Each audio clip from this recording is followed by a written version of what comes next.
Today we are joined by James Hershberg. James is a professor of history and international affairs at George Washington University, and you may have seen him on Insider's video, Cold War Historian Rates 9 Cold War Clashes in Movies. This is by far the longest podcast episode I have ever done, but every second of it is fascinating. I've really been diving deep into the Cold War recently, and I hope you enjoy this episode as much as I did. Well, James, welcome to American History Gazette. My pleasure. Always happy to talk about the Cold War. Yeah, I am extremely excited for this episode because as I've grown and matured throughout my historian journey, I'm still a young guy. I still have a lot to learn. I've developed a very deep appreciation and fascination with the Cold War. When I first got into history, I wasn't necessarily as interested in the Cold War, but recently I've just been diving deep into it, and it's so fascinating because there's such interesting aspects of the Cold War, which we are definitely going to get into. But I'd like to start off just with, what was the Cold War? Well, this is a great question because you have had the good fortune of diving deep into Cold War history.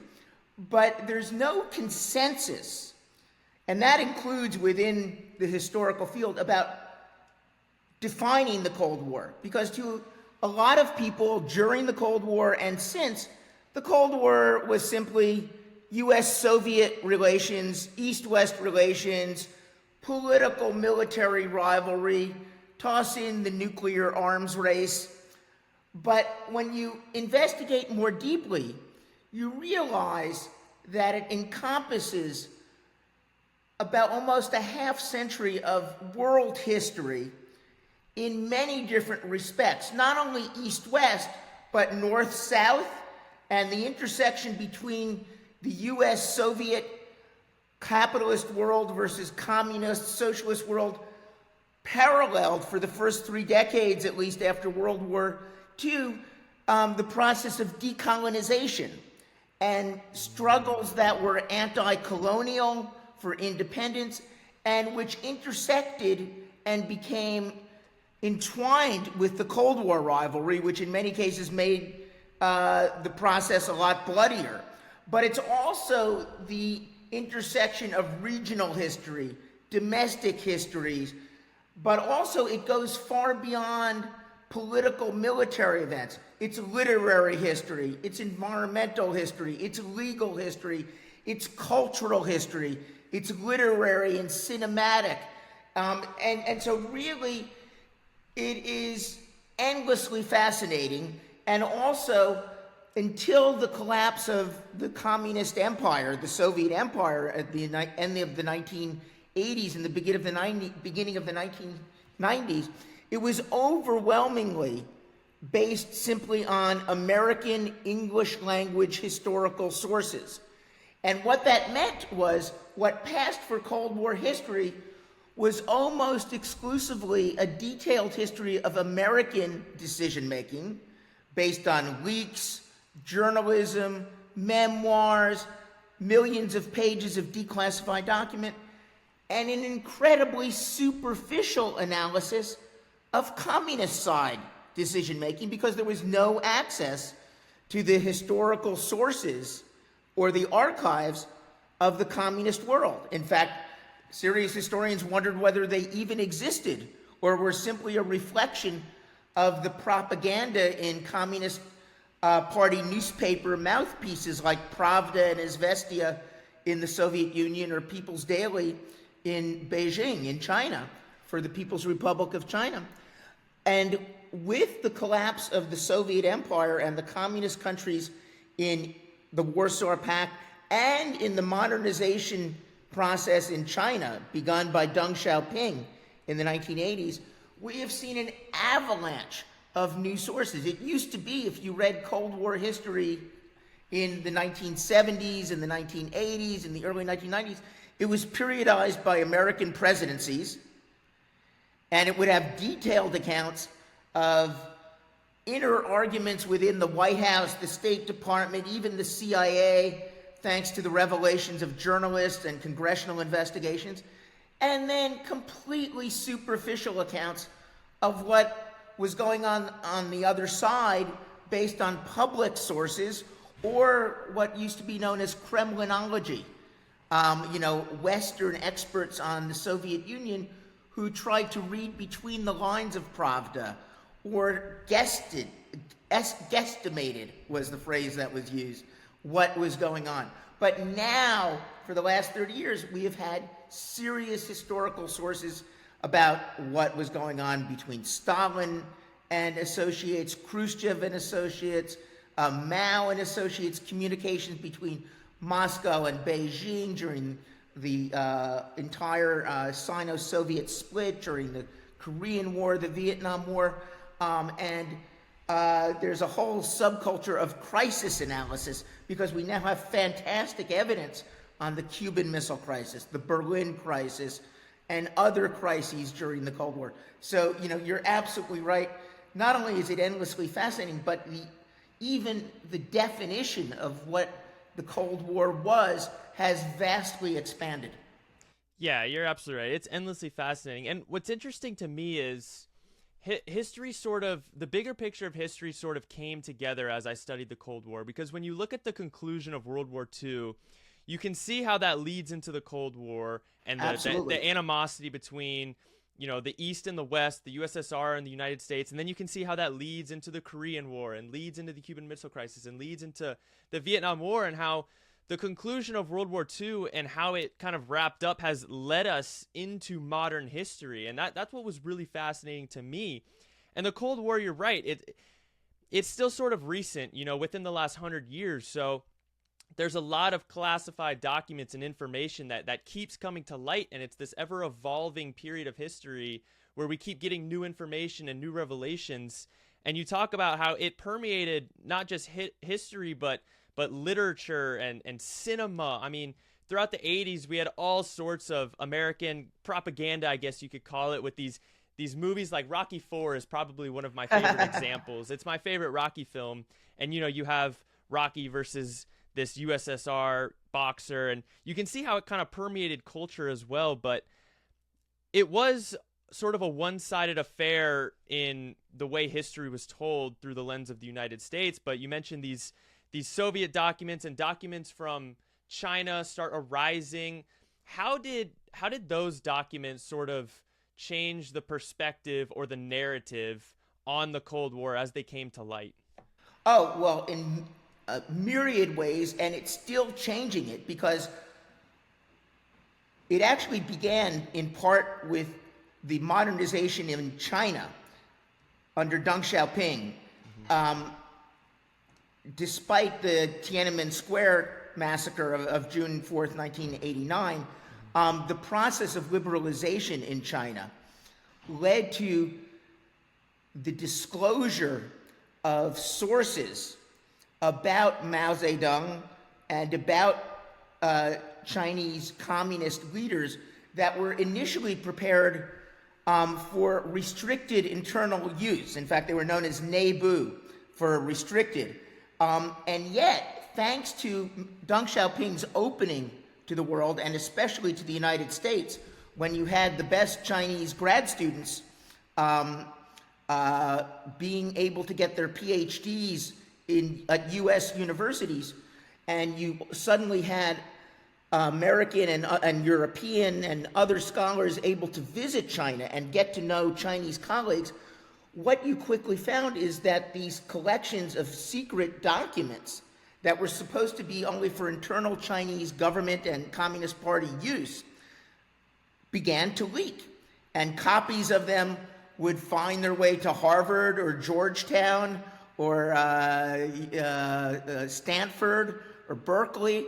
And suddenly, Mao Zedong's secret communications to Stalin regarding the beginning of the Korean War and crucially China's entry into the Korean War became front page news in the New York Times and the Washington Post. And I was lucky enough to be at the center of this because I got my PhD in June 1989, literally as the communist world was falling apart. I mean, and I had written an 800-page dissertation on the origins of the Cold War and the beginnings of the nuclear arms race.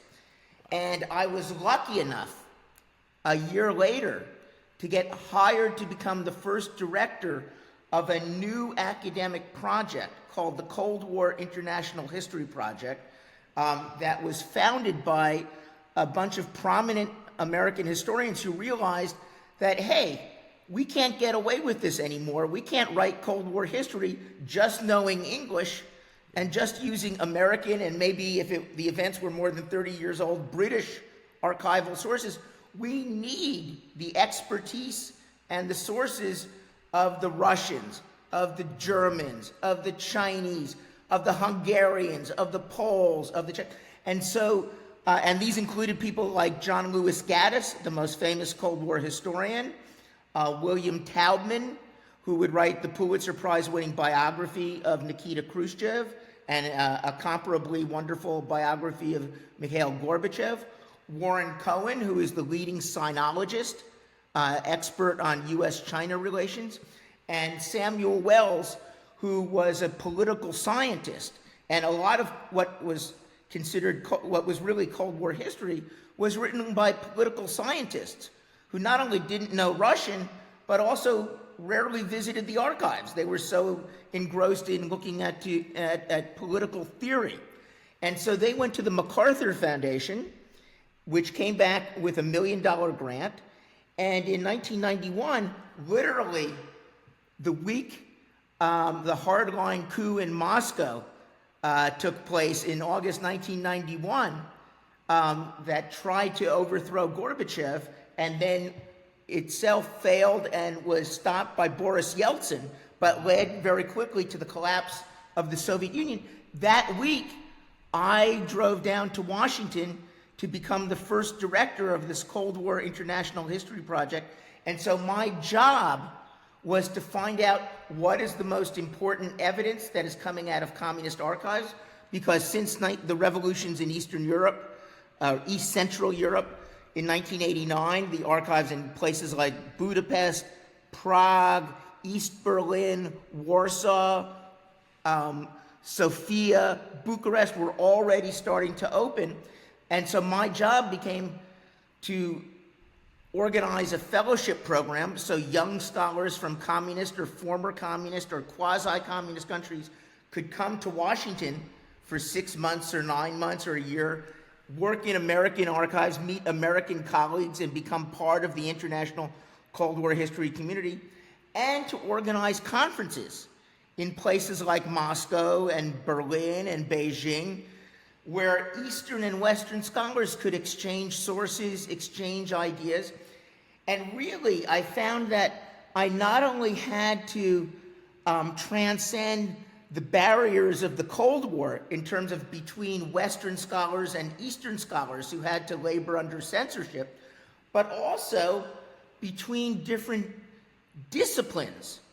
The German studies community, the Slavic studies community, the Chinese studies community, the political scientists, the sociologists, the classic diplomatic historians.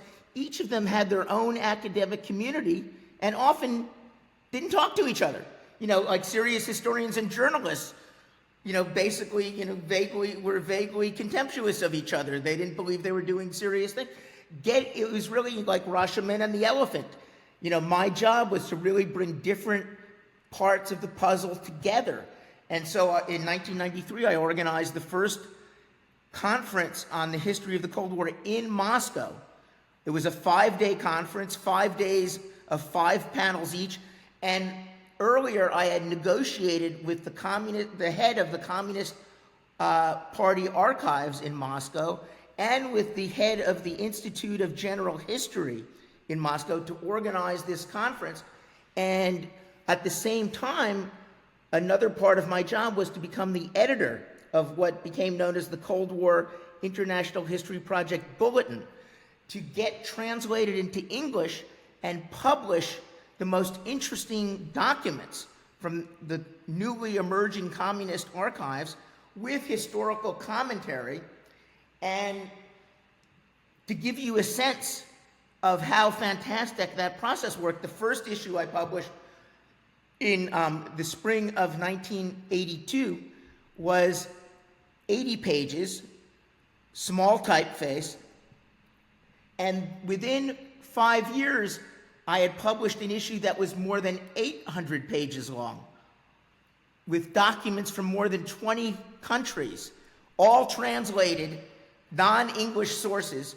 And of course, this became a whole new realm of Cold War history.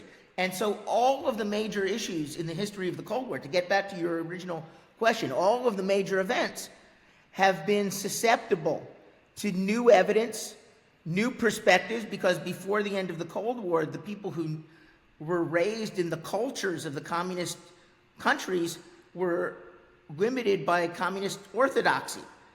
So usually the smartest people studied ancient history because then they could write more honestly, or other subjects, or went into business. Now suddenly you had brilliant young scholars in places like Russia and China who could write more honestly. And let me just give you an example. I think of April 16th as International Cold War History Day.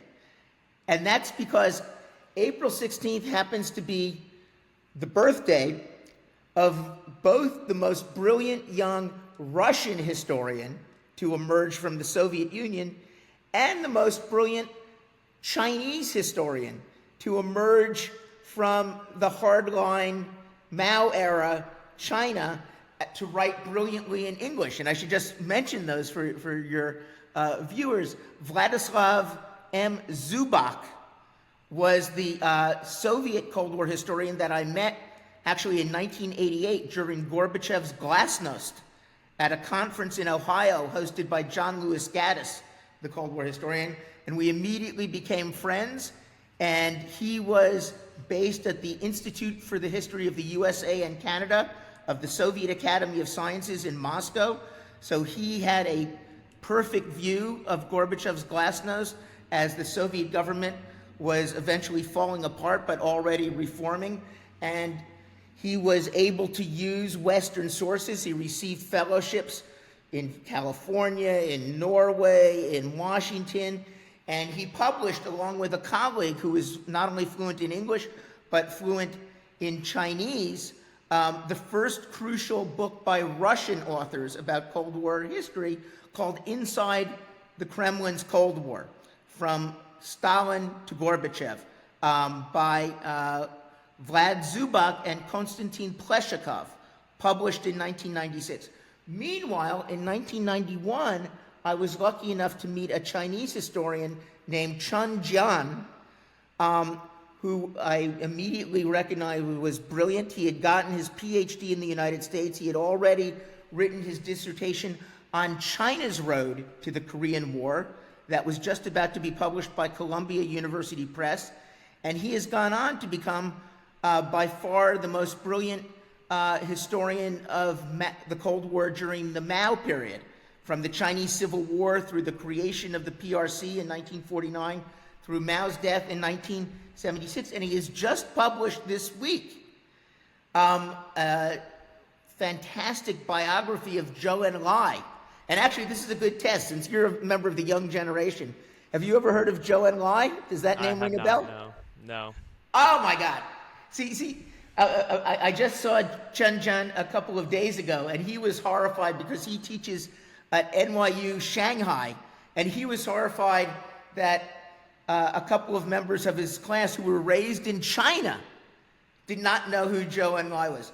Zhou Enlai, who was spelled Chow Enlai by the New York Times until the 1980s, and they adopted a different transliteration system, he was basically Mao's number two.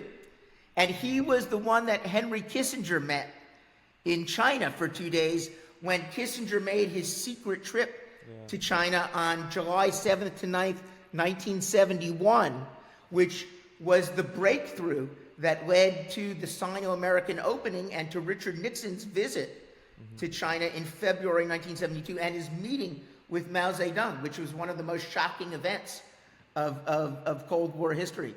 But, the fact that someone who is as knowledgeable as you don't know about them. That reflects what I deal with as a professor, because all of my students were born not only after the end of the Soviet Union and the end of the Cold War.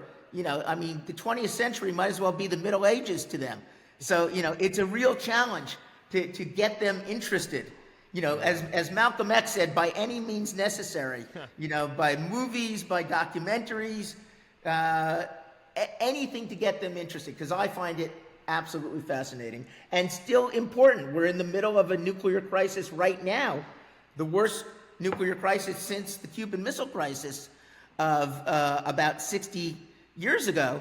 And it's pretty relevant to be aware of previous nuclear crises, because obviously a fellow like Vladimir Putin, was shaped by his Cold War experience.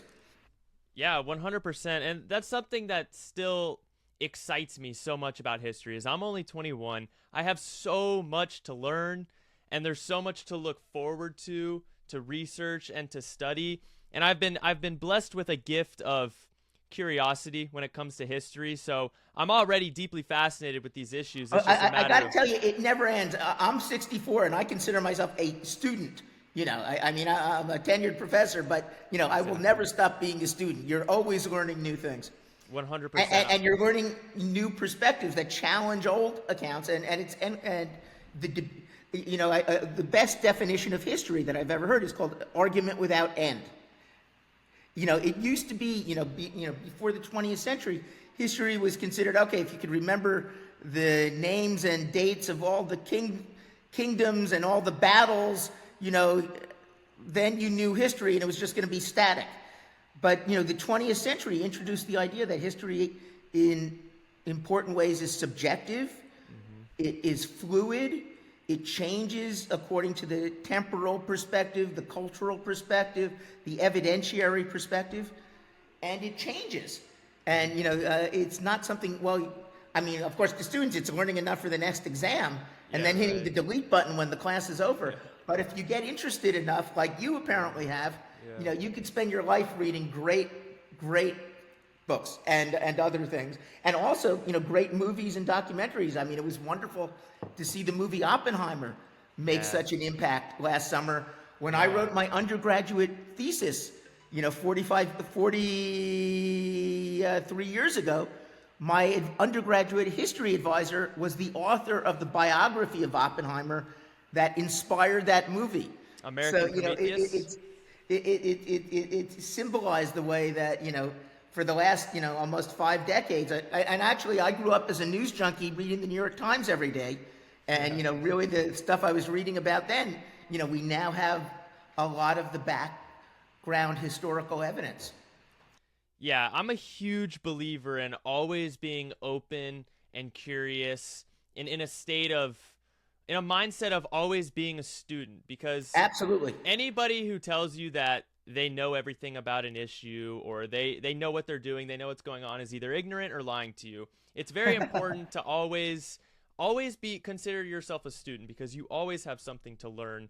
But it's absolutely wonderful work what you've been doing throughout your career, bringing together various scholars from all of these different parts of the world and backgrounds and perspectives to bring them together and tell the whole story of the Cold War. Because it's not the whole story, but it's definitely a fuller story. Right. It's a step in the right direction. And with any aspect, whether it be history or any sort of field, it's important to get as many perspectives and sources as possible to get a fuller picture, like you said. But you mentioned that you're visiting all of these places around the world, all these communist countries. What was that experience like for you as someone who grew up in America, to travel to communist countries in different regions of the world where you've kind of grown up to be programmed to hate these places because, you're Americanized, you have that American culture and that American background? What was that experience like? Was there a culture shock to visit these places? Well, inevitably, and probably I'd feel a culture shock visiting certain parts of the United States. But I had a somewhat different perspective for a couple of reasons.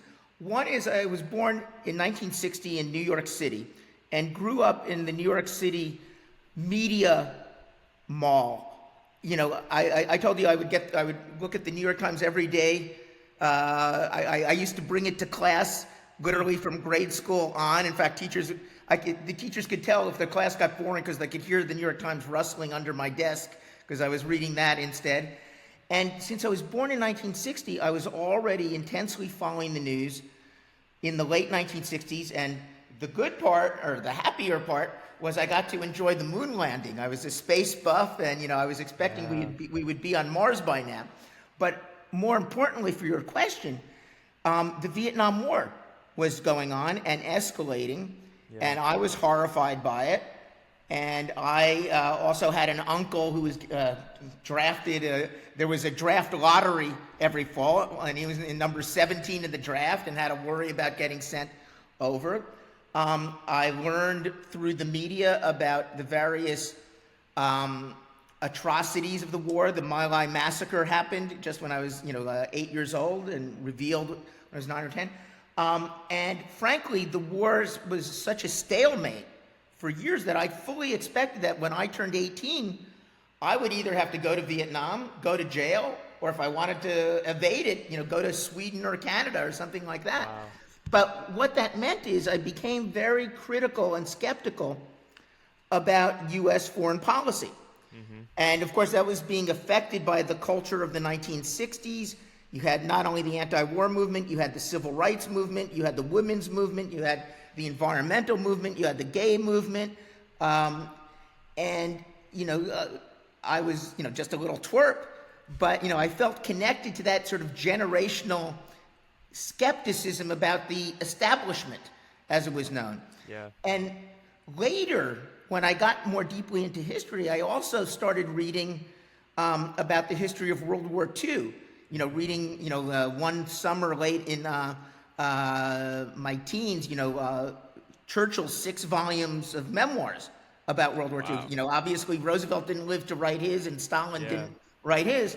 But the thing is, it also made me see that, much as I was a critic of U.S. foreign policy in Vietnam, and then when I was a teenager in the mid-'70s, you had not only the Watergate affair, which of course I loved because I was not a fan of Richard Nixon, but you also had the revelations of CIA abuses, involvement in assassination plotting. MK Ultra. Like Sorry?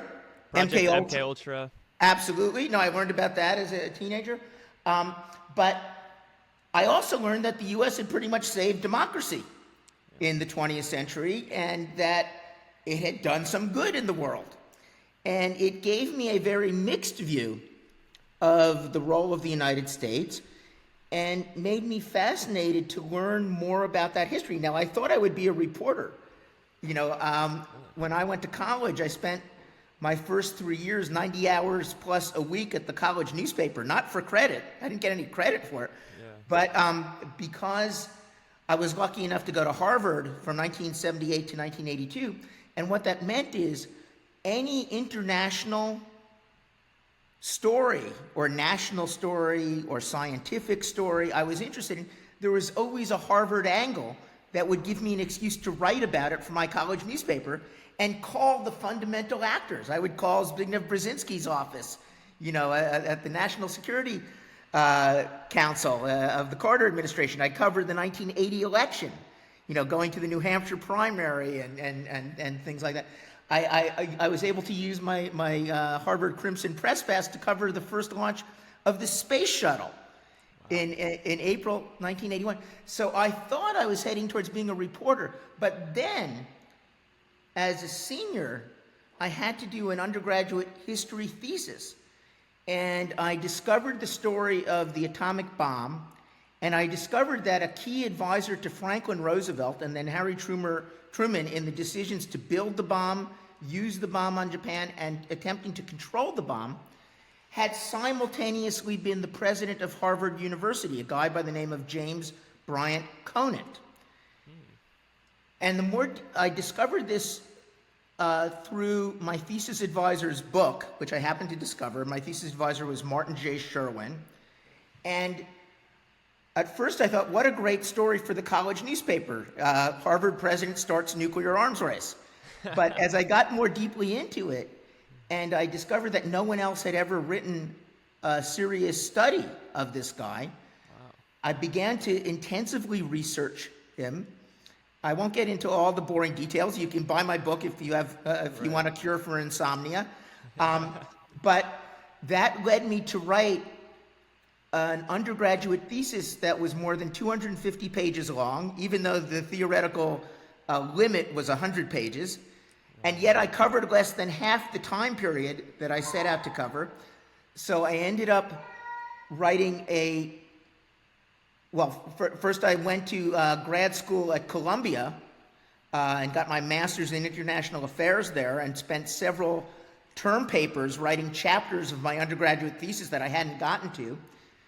And then after backpacking around the world, I thought I was going to be a reporter, but then I decided, wait, I should turn all this work I've done into something publishable.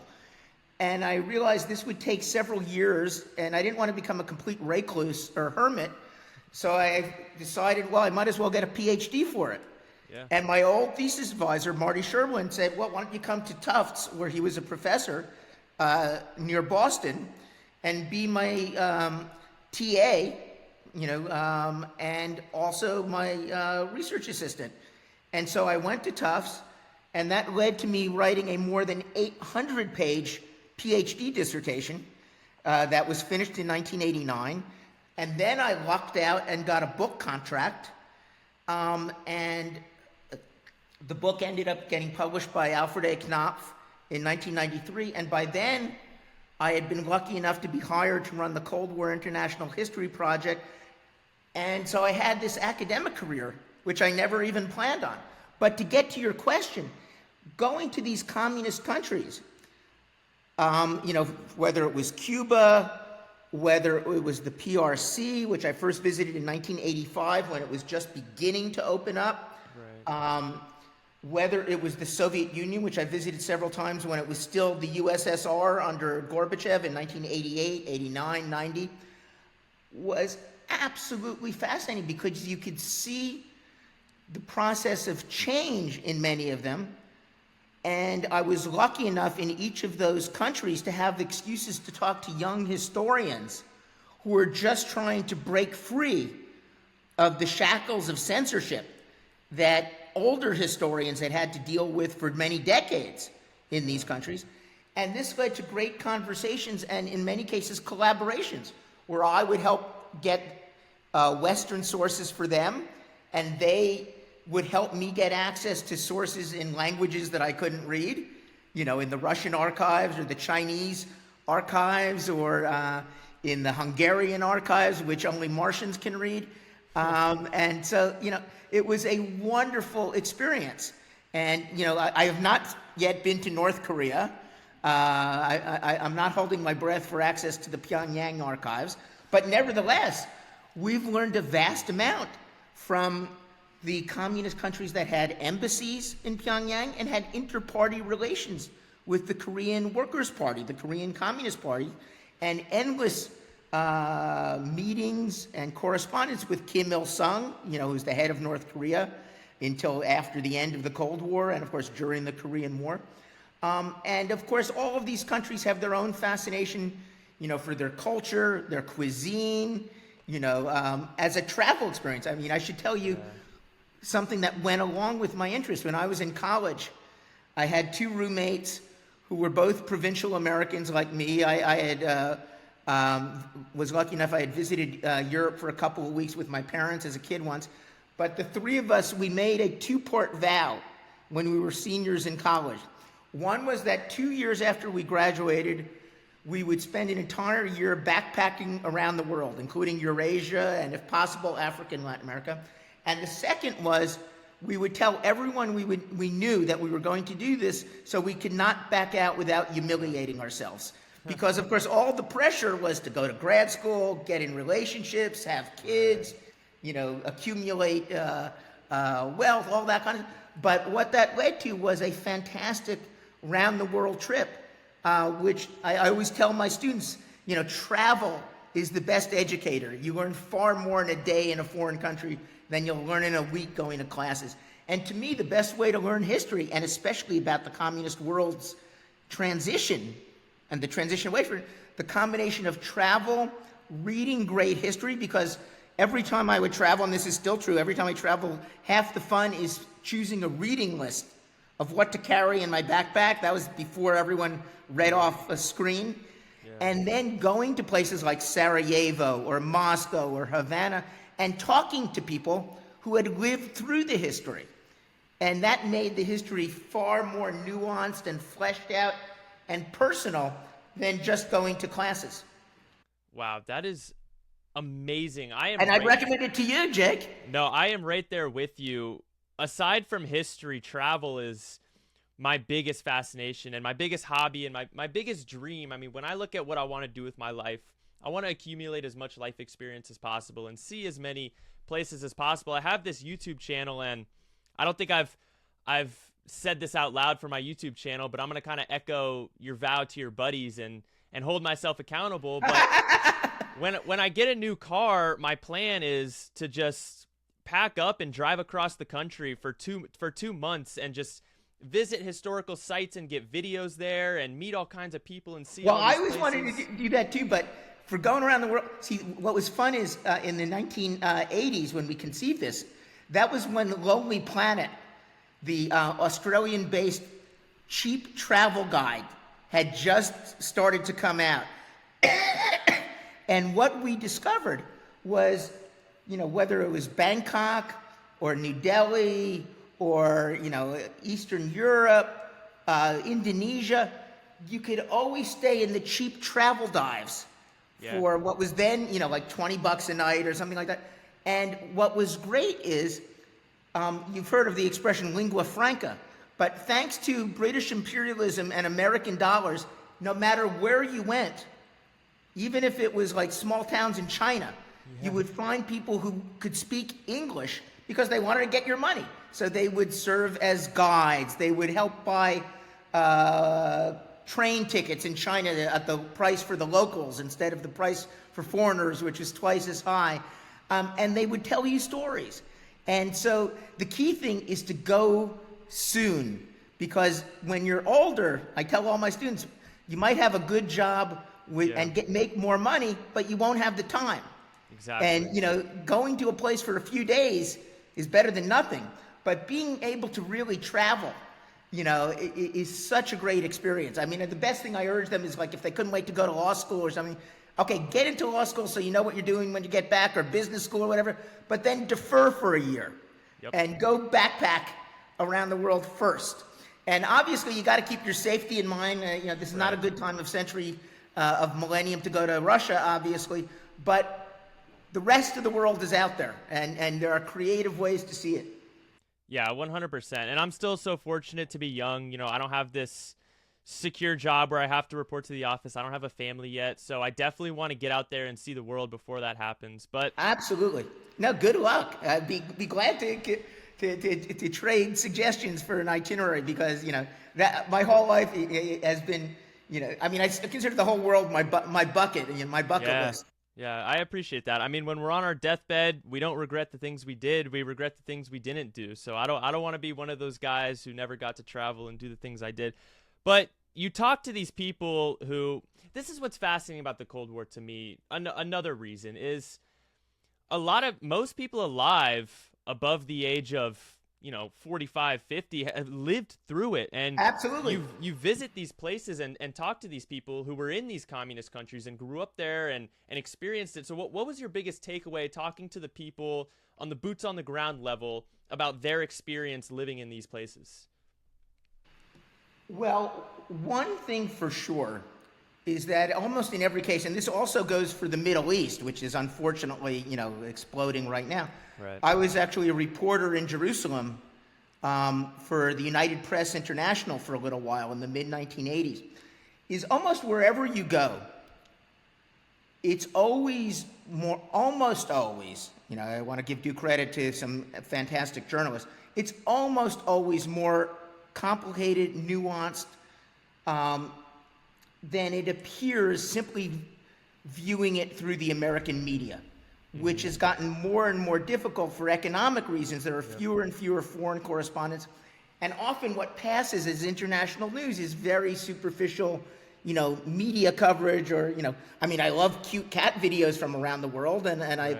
I play on chess.com chess players from around the world, but that's not the same thing as really getting to know people Right. and talking to them, especially if it's from a non-English language culture. Yeah.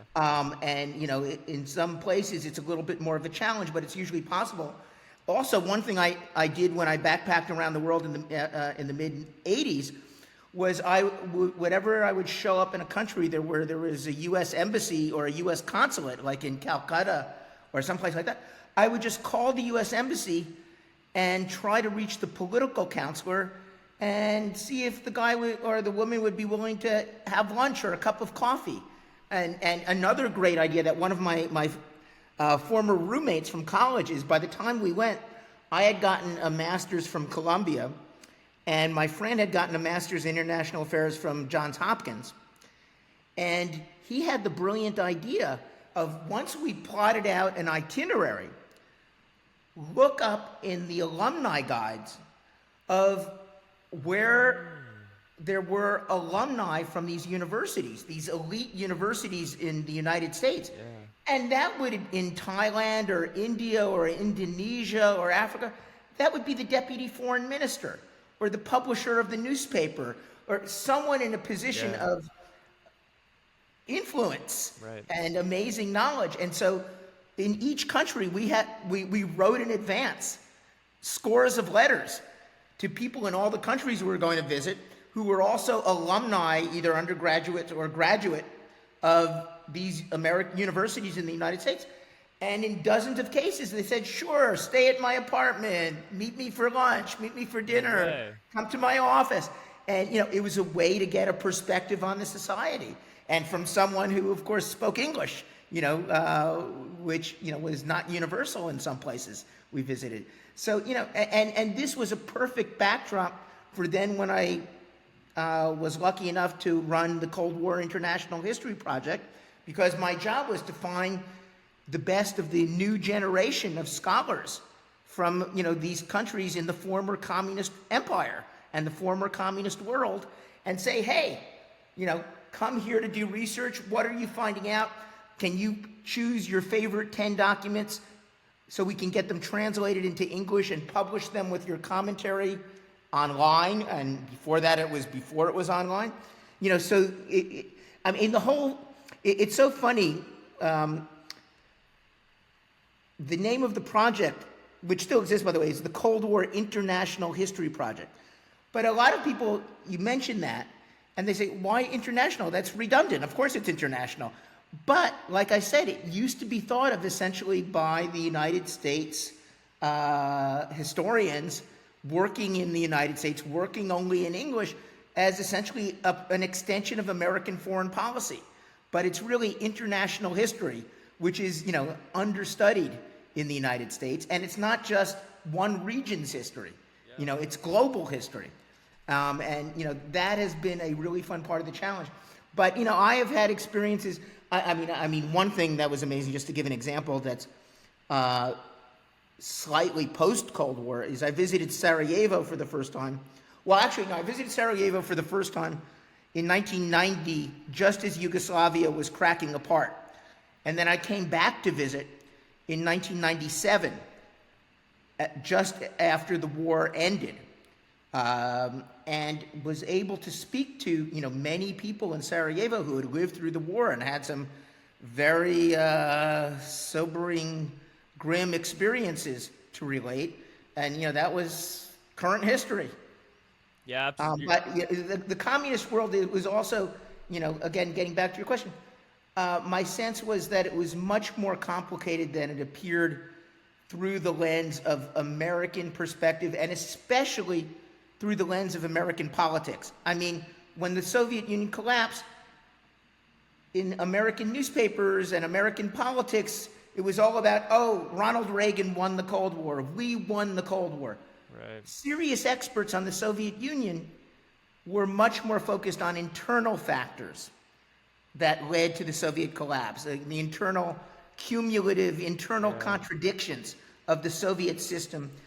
and basically viewed external factors as contributing to the collapse. You know, the support for the Mujahideen in Afghanistan, for example, and you know, obviously the increasing gap in socioeconomic terms between the Soviet Union and the West, but really viewed that as less important than the internal factors within the Soviet Union.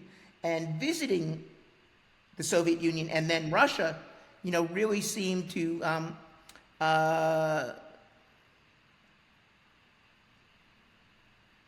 solidify that view, and also give a lot more understanding of the importance of nationalism. For example, I was lucky enough in 1999 to go to Tbilisi, Georgia, and along with Vlad Zubak, who I mentioned, we interviewed Edward Shevardnadze, who was then the leader of the Republic of Georgia, but he had been Gorbachev's foreign minister. And he spoke about how influenced he was by Georgian nationalism from very early in his career, and how this gave him a sense that the East Central European countries, the Warsaw Pact members, were going to break away. And that, you know, only by the imposition of violent force, like in Hungary in 1956, in Czechoslovakia in 1968, in East Germany in 1953, could the Soviets continuously retain control and impose a communist system, unless Gorbachev could somehow successfully reform the system in the Soviet Union to make it appealing to those countries. But in every case, that did not work, and those countries wanted to break away from the Soviet grip as fast as possible. Wow, that's so fascinating. I'm so jealous that you've been able to see so much of the world, because I know a lot of people who travel internationally, especially from America, talk about how Americans have sort of a narrow worldview and a narrow cultural view, and they always have a sort of culture shock when they visit these places. It really opens up their perspective on the world, and I think that's very important. But I want to... Well, it's so funny you say that. I remember reading about a poll that was taken of Americans. I have no idea how reliable it was, right. But it asked people, if money was no object and you could spend whatever you wanted and you could visit anywhere in the world, where would you want to go? And 75% of the choices were to places where English was the native language, either Canada, England, or Australia. Wow. You know, so there's real U.S. resistance to, you know, really engaging with the rest of the world. That's one reason I was always a fan of it's so funny you mentioned this. The USA soccer team played Brazil last night and managed not to lose, which had never only happened once before. But I was always a fan of the USA getting good in international soccer, because the whole rest of the world loves soccer. Only in the U.S. is it scorned. And so it was sort of symbolic of the U.S. needs to join the world and not simply, you know, be so insular and provincial in many ways. Yeah, it's truly fascinating. But I want to go back to the conclusion of World War II. And sure. Like I mentioned at the beginning of the episode, it's kind of what sparked my curiosity in the Cold War, to see how World War II directly led into the Cold War. Absolutely. They overlapped. 100% they overlapped. And what really sparked this was researching Operation Paperclip. I'm reading Annie Jacobson's Operation Paperclip right now. I just made a video about it for my YouTube channel. But it's so interesting to look at how the conclusion of World War II led to this top secret government program that brought the Nazi scientists to America, which not only scientists, they brought over the Gestapo's espionage unit run by Reinhard Gehlen that focused on the Eastern Front, on the Soviet Union, and brought them to the U.S. They became part of the CIA, and they influenced U.S. CIA estimates of the Soviet Union for many years. Yeah, it's fascinating stuff, and to see how that directly led into stuff like that, and then the nuclear arms race and the space race. It's so fascinating. I mean, I encountered that as a little kid, because I told you I was a space fanatic, and very early on I learned about Wernher von Braun. Right, exactly. And, you know, the great American hero. And I don't know if do you know about Tom Lehrer? I do not know. Oh my God. Okay, you need to type this name down. Are you ready? All right, yeah, I'll write it down. First name Tom, T-O-M. Okay. Last name Lehrer. That's Lehrer. All right. And he was actually a mathematician at MIT in the 50s and 60s. But as a hobby, he started composing and recording songs that are satirical and hilarious. And if you go on YouTube, I play this for my class every year, just type in Tom Lehrer, and just to start, listen to his song about Werner von Braun. If you just type in Tom Lehrer, Werner von Braun on YouTube, you will get to it. But listen to his other songs also, because they're completely brilliant. And, you know, they came out, and they're about the Cold War, about the nuclear arms race, about civil rights, and to give you a taste of the culture of the Cold War. You cannot miss that. No, I'll definitely check it out. But I'd love to hear your thoughts, and I'd love for you to kind of flesh out your view on Operation Paperclip and how it contributed to the economic boom we saw post-World War II, how it contributed to this explosion in military and scientific achievements that we saw on both the United States side and the Soviet side. Well, I don't think it seriously contributed to the economic boom. I think, you know, it's impossible to evaluate precisely. I'm not an economist. Right. You can't make a precise quantitative evaluation. One thing that's interesting is the Soviets had their own version of Paperclip, as you mentioned. As they plowed into the eastern part of Germany, they assiduously gobbled up nuclear, atomic scientists, physicists, and also as much uranium as they could find from the German atomic program. And they ended up contributing to the Soviet atomic program, although the Soviets, you know, until the Cold War was ending, didn't want to talk about that or mention that. Whereas the Americans also, with help from the British, worked very hard to gain access to the German atomic scientists led by Werner Heisenberg. And do you know about Operation Farm Hall? No. Oh, this is crucial. As the Allies were attacking into Germany after D-Day and in late 1944, in the winter of 1944-45, they were accompanied in the fall of 1944 by scientific representatives and espionage representatives of something called ALSOS. Have you ever heard of ALSOS? I have, yes. Yes, ALSOS was the intelligence arm of the Manhattan Project because they wanted firm evidence about whether or not Germany was at all close to completing an atomic bomb. Right. You know, and that had been one of the incentives for the U.S. to begin their atomic project in 1942, and for the British to work on an atomic research about an atomic bomb in 1940-41.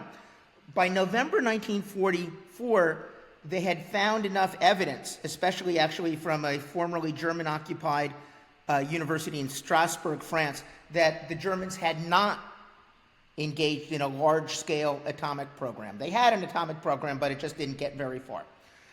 But as they went further east, both the Americans and the British, you know, who were, of course, allies and fighting together, they searched as hard as possible to snatch up German nuclear physicists, not only Werner Heisenberg, but others, who were believed to have been part of the German atomic program. In fact, it was something that was created in 1939, just around the time Germany invaded Poland, called Uranverein, the Uranium Club.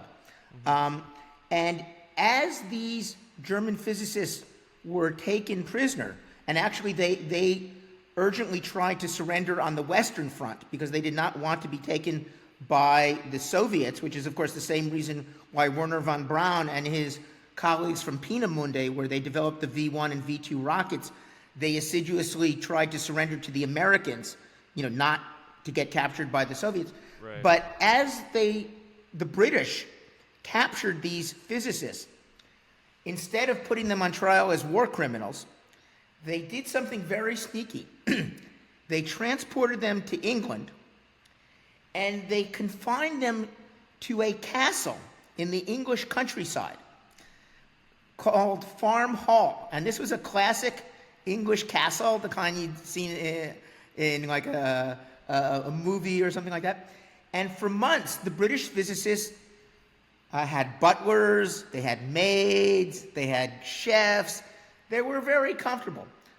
But the entire castle was bugged. And every day, their conversations were listened to, transcribed, because they were all in German, and they were all translated. And it included their reactions when they got the news from British newspapers and British media that the Americans had dropped an atomic bomb on Japan. And their initial reaction was, I couldn't be, because the Germans, and obviously German arrogance played into this, contributed to a view, if we can't build it, no one can build it. Yeah. But eventually they concluded, oh, this was real. And like one of them said, oh, this means we're all second raters. And they had a debate. It's also the birth of what many experts consider a myth, that the German physicists didn't build the bomb because they didn't want to give it to Hitler. And this was something that was pushed by German physicists, including Heisenberg and some German historians after the war. But most serious experts believe that was a self-serving myth that was created after the war, that they would have built it if they could, but that for a combination of technical and bureaucratic reasons, the German high command actually decided simply that it couldn't be finished in time to contribute to the war effort, so they decided not to lavish the program with large-scale funds and instead gave more funds to von Braun's project to develop the V-1 and V-2 rockets at Peenemünde. But Farm Hall, the transcripts were completely secret. The existence was rumored, and actually Leslie Groves, the commander of the Manhattan Project, alluded to them in his memoir, Now It Can Be Told, that was only published in 1962. But the actual transcripts of these secret conversations were only declassified in the mid-1990s. And you can now read them translated into English with commentary by scientists. And this is contributing to the whole debate, which goes on about the origins of the nuclear arms race. Why did Germany fail to build the bomb, whereas the Americans succeeded? Wow. And of course, this would end up contributing to the question that you raised, which is, of course, the overlap of World War II and the Cold War, because, of course, by the last stages of World War II, there was also a debate, which I could go into detail if you're interested, about whether or not to share the knowledge of the project to build atomic weapons with Stalin to try to gain his cooperation in nuclear matters for the post-war world, whereas others, including Truman's most important foreign policy advisor, James Burns, who became his Secretary of State, said, no, that would help the Soviets get the bomb faster, and they're going to be our rival, so we should not help them, and we should simply stay ahead. Whereas others, like Niels Bohr, who you might remember from the Oppenheimer movie, the greatest physicist in the world other than Einstein, said, no, this is going to lead to the destruction of civilization in World War III. We need to have an international control plan to share nuclear weapons. And this led to a debate at the United Nations in 1946 over international control. The U.S. proposed the Baruch Plan. The Soviets proposed the Gromyko Plan. There was a complete stalemate. By the end of 1946, it was clear that it had failed, and you really had the acknowledged beginning of the nuclear arms race, but that had already begun because the Soviets were already, at Stalin's behest, fanatically trying to succeed in their own crash program to catch up to the Americans and build the atomic bomb as fast as possible. And they ended up succeeding in the summer of 1949, 4 years after the American bomb, and years before most American intelligence analysts predicted. Yeah, I'd love to flesh out the nuclear arms race now. Obviously something you've researched so heavily, but an interesting little anecdote was I believe it was Truman after the war, or maybe Roosevelt during the war. They were trying to keep the bomb secret, and Right. they were debating on whether to tell Stalin that they had a bomb or that they were Right. developing one. But since Stalin already had a spy at the Manhattan Project, he was basically just like, "Yeah, I know." And it's just so fascinating, Well, it's so the whole funny. interplay. It's so funny you mentioned that, because not only did Stalin have spies who told the Soviet Union about nuclear plans, about the Manhattan Project, but even before the Manhattan Project, Stalin had very high-level spies in London, in Britain, including a guy by the name of John Cairncross, who was the fifth man in the so-called Cambridge Five that had been educated at Cambridge University in England in the 1930s, who was actually passing Churchill's correspondence with Roosevelt. And also, he and a German-born communist spy, who was also a nuclear physicist, who fled Hitler to England in the 1930s, worked at British universities, and was eventually sent to Los Alamos, where he became the most important Soviet spy. His name was Klaus Fuchs.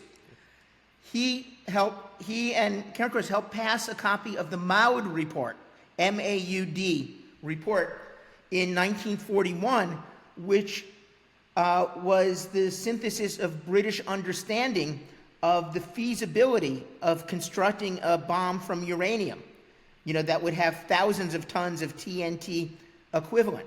Now, one thing that's interesting, until Hiroshima, Stalin was suspicious that evidence like this was disinformation to make the Soviet Union waste money, and that the great spies might be double agents.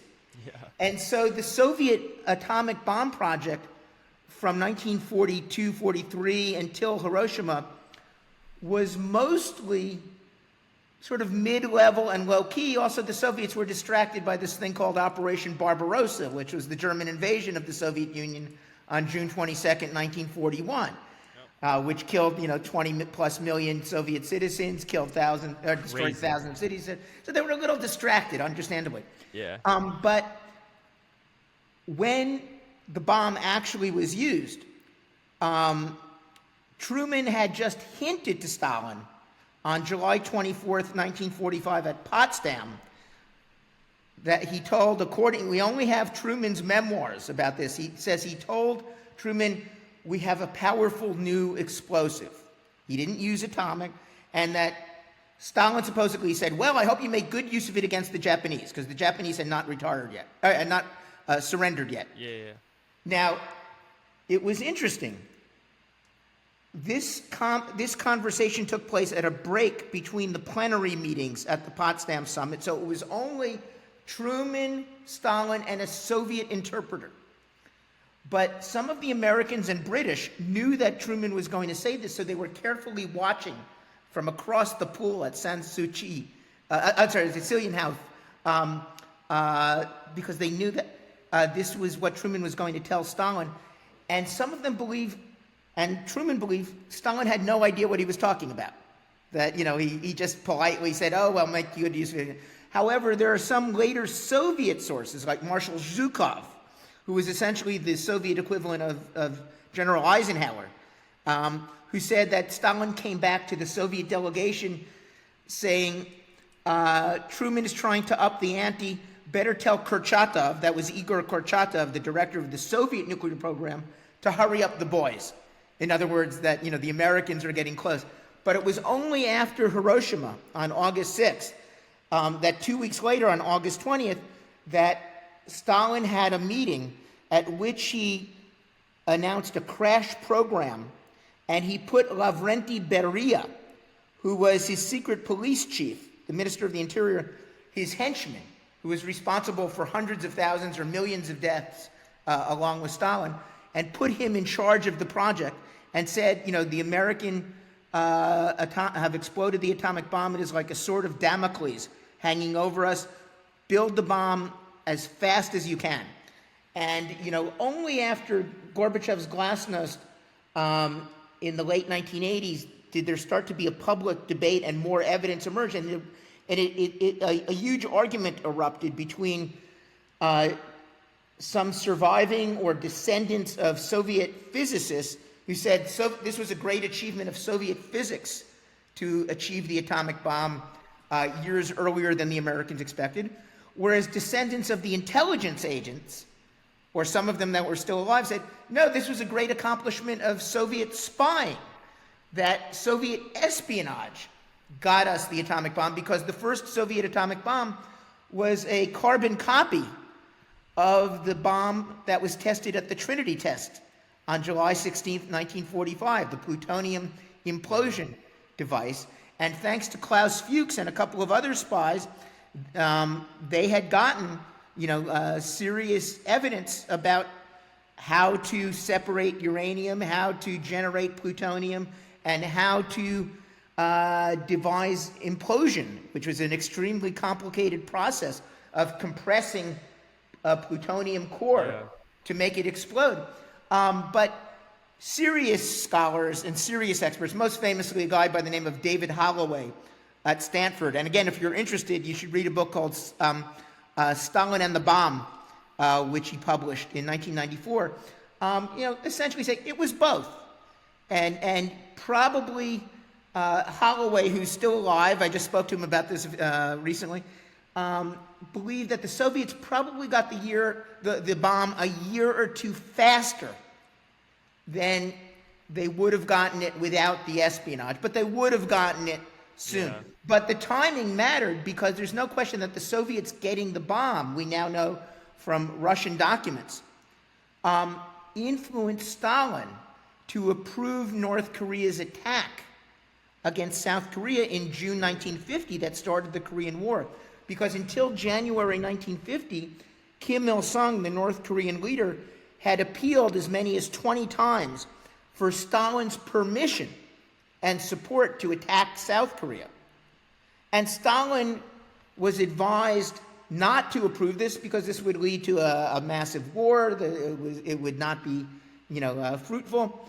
But after the Soviets achieved the atomic bomb, and at the same time the communists won the civil war in China, and Mao established the People's Republic of China on October 1st, 1949, just a week after Truman announced the Soviet atomic explosion on September 23rd, 1949, Stalin agreed to approve Kim Il-sung's plan because of what he called the changed international situation. Yeah. And when Kim Il-sung secretly visited Stalin in the spring of 1950 to talk about plans to start the war, Stalin specifically said that we accept that you can quickly conquer South Korea, and we don't believe the Americans will intervene because of our atomic bomb has made them more cautious. And that was a gigantic miscalculation, because, of course, Truman did intervene and send troops under the guidance of MacArthur, who was then head of the occupation of Japan, and so was nearby with some forces. And of course, this turned into a disaster. Not only that, it provoked West German rearmament, which was incredibly counterproductive for Stalin. And until the Korean War started, the French, the British, the Americans, they didn't want to rearm Germany.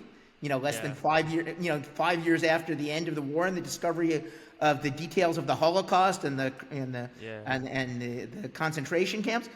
But the reaction was, well, we don't like the idea of rearming the Germans, but if it's one thing that's worse than that, it's dying to protect Germany and the Germans not contributing.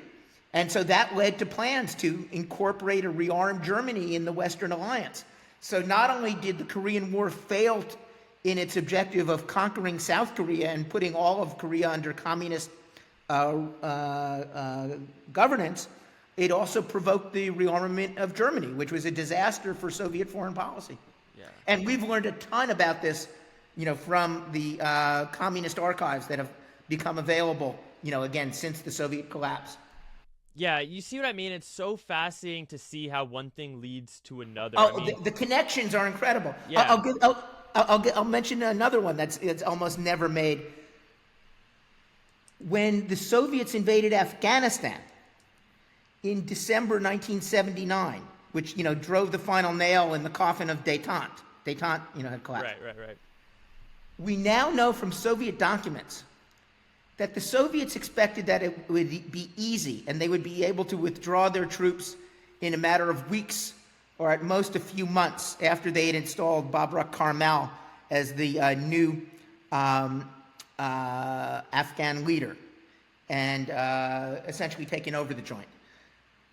What they did not expect was that the Mujahideen, the resistance forces, backed by the United States, but also backed by Pakistan, Egypt, Iran, even under the revolutionary government, they would back the Mujahideen, and financed not only by the CIA, the largest, most expensive CIA operation in history, but also by Saudi Arabia, which spent a ton and had fighters like people like Osama bin Laden, guiding the forces, and Al Qaeda came out of this process.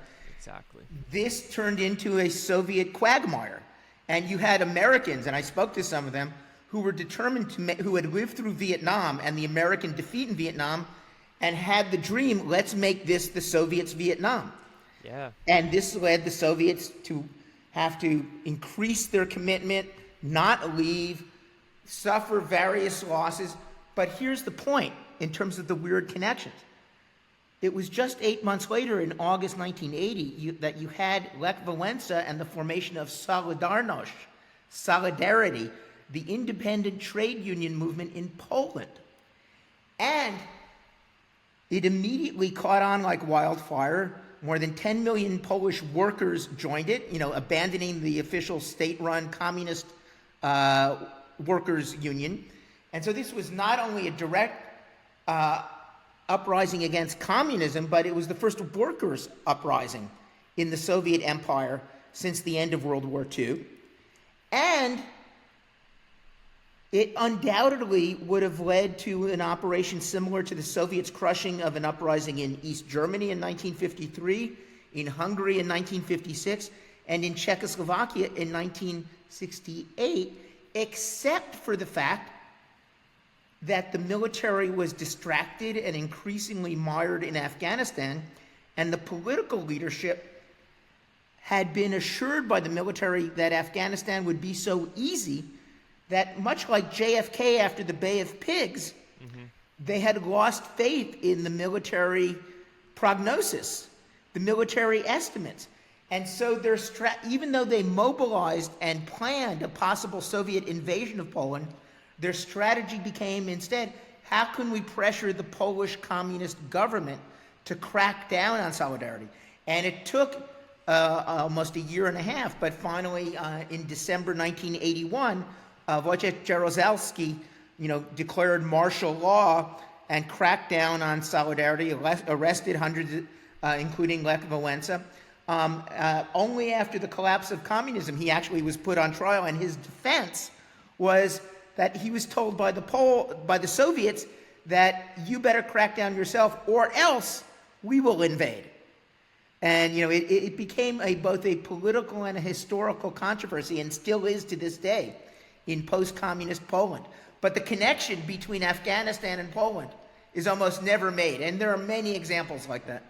Yeah, I'm so glad you brought up Afghanistan, because it 100%, in my opinion, was the Soviets' Vietnam, because you're facing this very rudimentary force.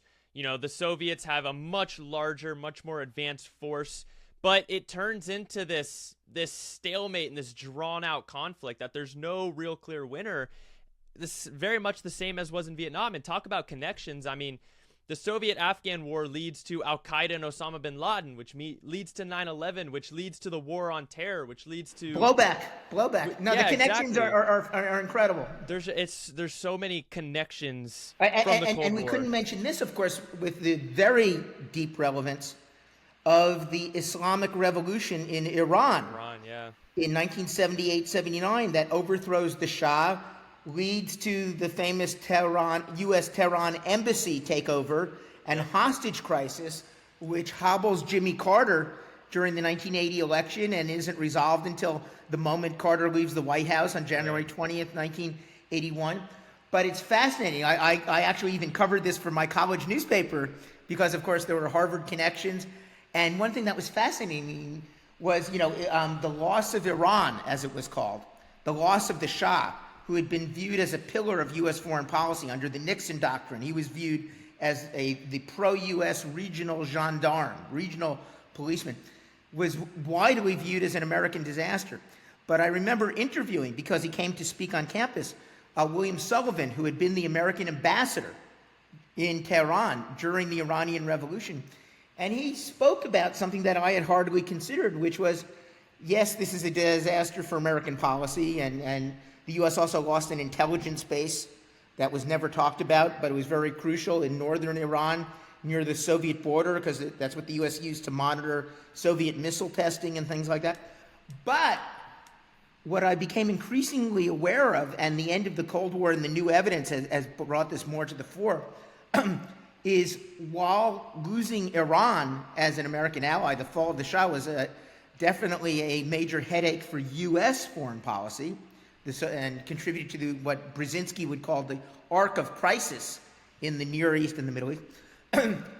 It was a much more serious existential crisis to the Soviets, because the politicization of Islamic politics and extremism spread into Soviet Central Asia. The 5 Central Asian republics, which the Soviets had taken over in the 1920s, were all Muslim majorities. And the Soviets had suppressed Islam for decades, but they spread the spread of madrasas and mosques and political thinking went over the border from Iran into Soviet Central Asia, and of course contributed to the nationalism, the desire of those countries to escape Soviet rule. And of course, when you had Glasnost, you also saw the increasing intensity of nationalism in the Caucasus, in Azerbaijan, which is also Muslim majority and was part of Greater Turkestan, connected to Turkey, but also in Armenia and Georgia, but also in the Baltics. The Baltic republics had only been forcibly incorporated into the Soviet Union during World War II. That's another place where the World War II connection is directly relevant. The U.S. had never recognized that Estonia, Latvia, and Lithuania were even parts of the Soviet Union. That's why there was never a U.S. consulate in those cities when they became part of the Soviet Union. And I was lucky enough to visit those places during the Soviet period. In fact, on election night, March 26, 1989, when Gorbachev allowed the first relatively free election to a Supreme Soviet, actually the Congress of People's Deputies, it would be called, to replace the Supreme Soviet, which was a rubber stamp fake parliament. Well, I was in Vilnius, Lithuania that night, and since I had been a political junkie since I was a kid, I went on election night to the headquarters of Sąjūdis, which was the Lithuanian nationalist movement. I was the only non-Sąjūdis member who was there. And so I was there when they started getting phone calls from disbelieving party activists who said, "Oh my God, we just beat the mayor of Vilnius. Oh my God, we just beat the head of the KGB. Oh my God." In other words, they didn't expect that they would be fair elections. Instead, they defeated the Communist Party-supported candidates for all the major seats. And it was an amazing triumph of nationalism and accelerated the process of opening and nationalism and disintegration of the Soviets.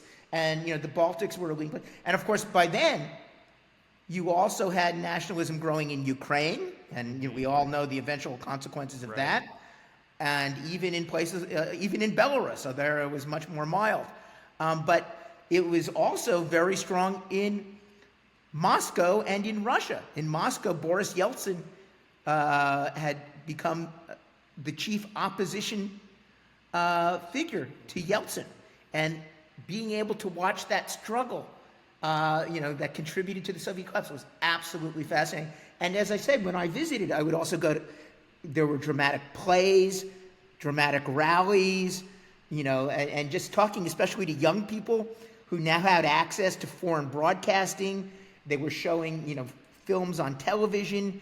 I remember there was a Brazilian soap opera. And the key thing is, when they began to show like American movies, they were still party approved, or American TV shows. But what they didn't understand is when they showed the beer commercials, when they showed the American commercials, that had a greater influence because it showed what was portrayed as life in America. Drink Budweiser and you'll be on a bronze, be among bronze surfers on a California beach. And, and of course, all this would lead to excessive expectations that if you get rid of communism, you will be like wealthy Americans overnight. And it led to actually American disillusionment with America and some anti-Americanism in the 1990s. But it was part of that process. The first McDonald's opened up in 1988 in Pushkin Square, and the lines went for miles to get a Big Mac. I mean, it was incredible. What was considered as crappy fast food in the United States was an amazing symbol of capitalist efficiency. They actually had the food on the menu. They actually had toilet paper in the bathroom. The staff had been trained to smile at customers instead of scowl. I remember going to old-fashioned Russian restaurants that were closed for lunch and could see through the windows the staff was just all eating, even though it was supposed to be open for customers at lunch. And you literally had people flying hundreds of miles or taking trains hundreds of miles to buy a Big Mac to bring back to their village, so it could be shared with the village elders. They could each have a third of a Big Mac or something like that. It's an amazing process. Yeah, that's insane. I think that's a parallel to what we saw prior to the Berlin Wall, because Berliners could travel between East and West Berlin and see the difference between the capitalistic society and the communist society. And that's why Khrushchev eventually put up the Berlin Wall, because there was a lot of anti-communist sentiment building. Absolutely. And I'd recommend, by the way, a great book by my colleague at George Washington University named Hope Harrison. It's a book I assign in classes sometimes, called Driving the Soviets Up the Wall. She's a fascinating case in this story. She also went to Harvard, but she wanted to become an analyst of U.S. foreign policy. So she went to Columbia University, and she was studying for a PhD in political science and learning both Russian, and she had learned German. However, in the middle of her program, the Soviet Union collapsed. And so the need for government analysts of the Soviet Union also collapsed. And yet she was able to use her expertise and her linguistic knowledge to go to the East German Communist archives and the Soviet archives. And I actually met her in the East German archives in East Berlin in 1991. We just ran into each other.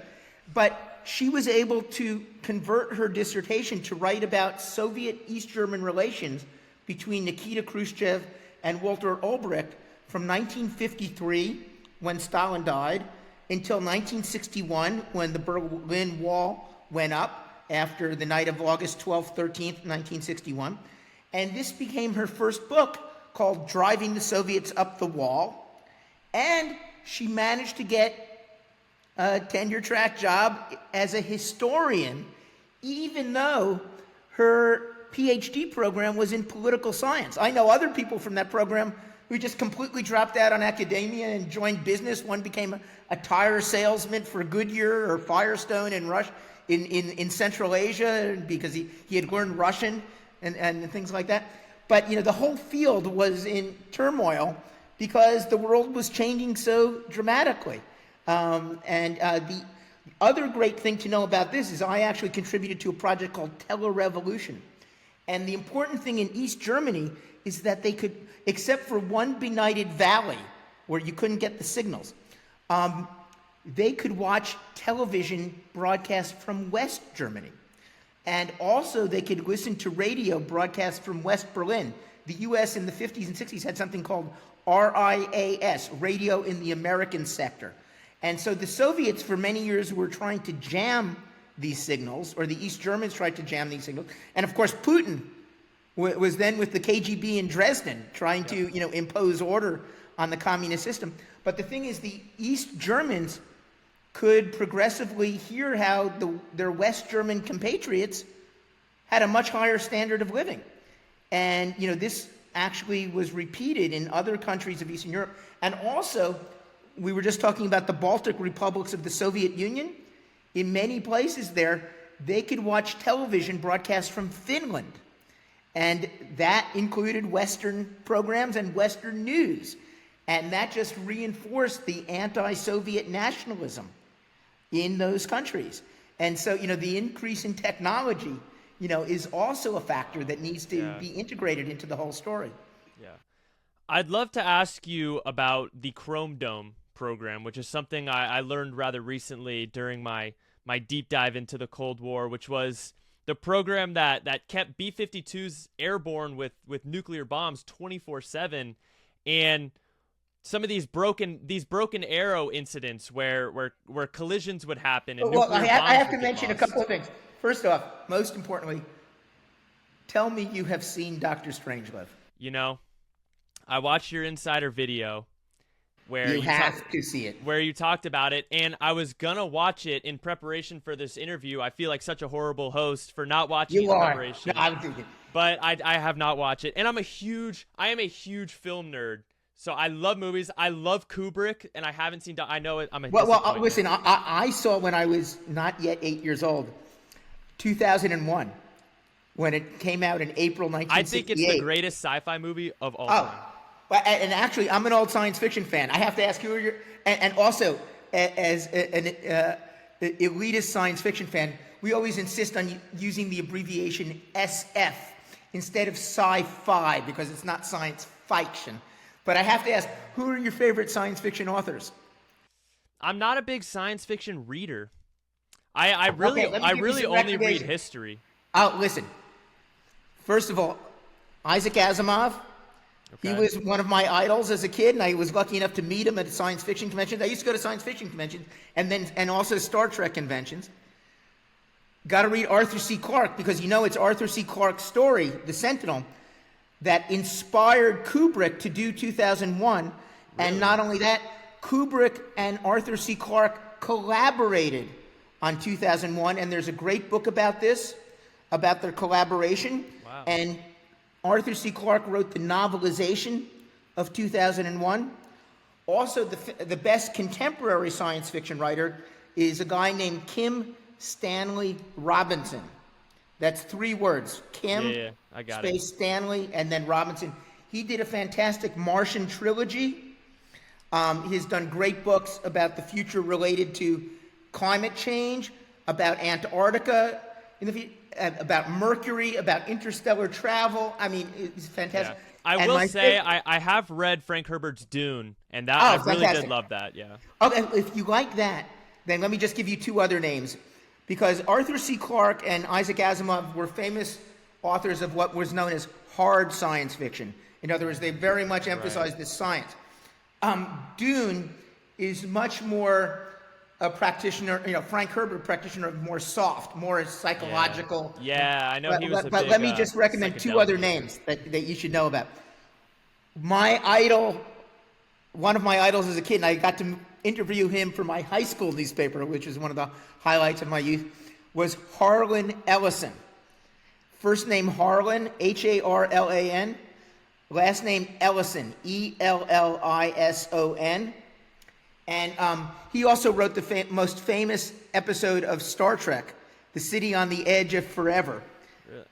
Another great one is a guy named Robert Silverberg.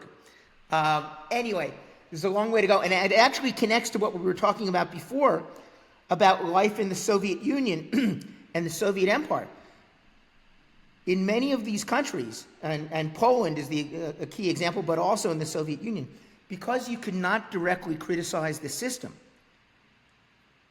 this encouraged the use of poetry to criticize the system obliquely, and poets became stars. They literally had arenas with tens of thousands of people. It encouraged the use of music, and again, very oblique lyrics by people like Vladimir Vysotsky. Yeah. But it especially encouraged science fiction. And the most famous example of this is the Polish science fiction writer Stanislaw Lem.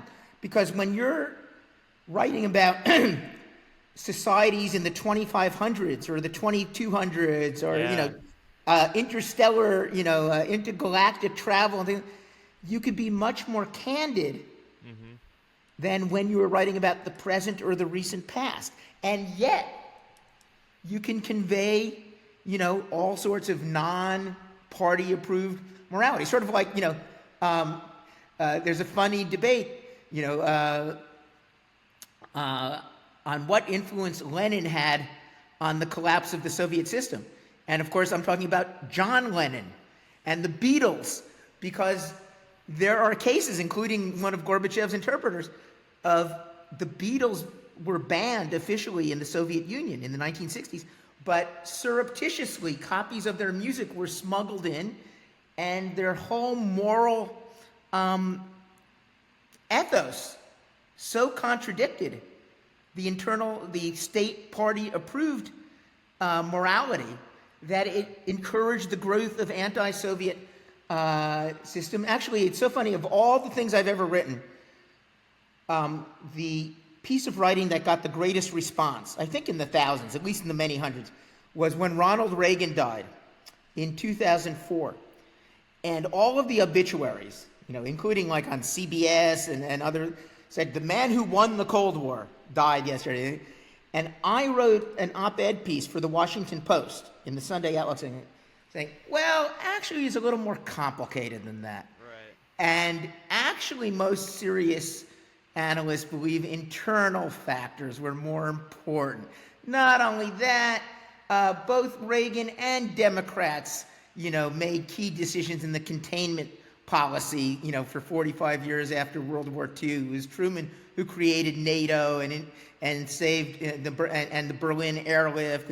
But I also explained, my sense of the importance of soft power, meaning of music and culture and consumer goods like blue jeans, that subverted communism, not only in the Soviet Union, but in Eastern Europe, and helped push the kids of the party apparatchiks, the party leaders, in many cases, to be the most activist protesters against communism.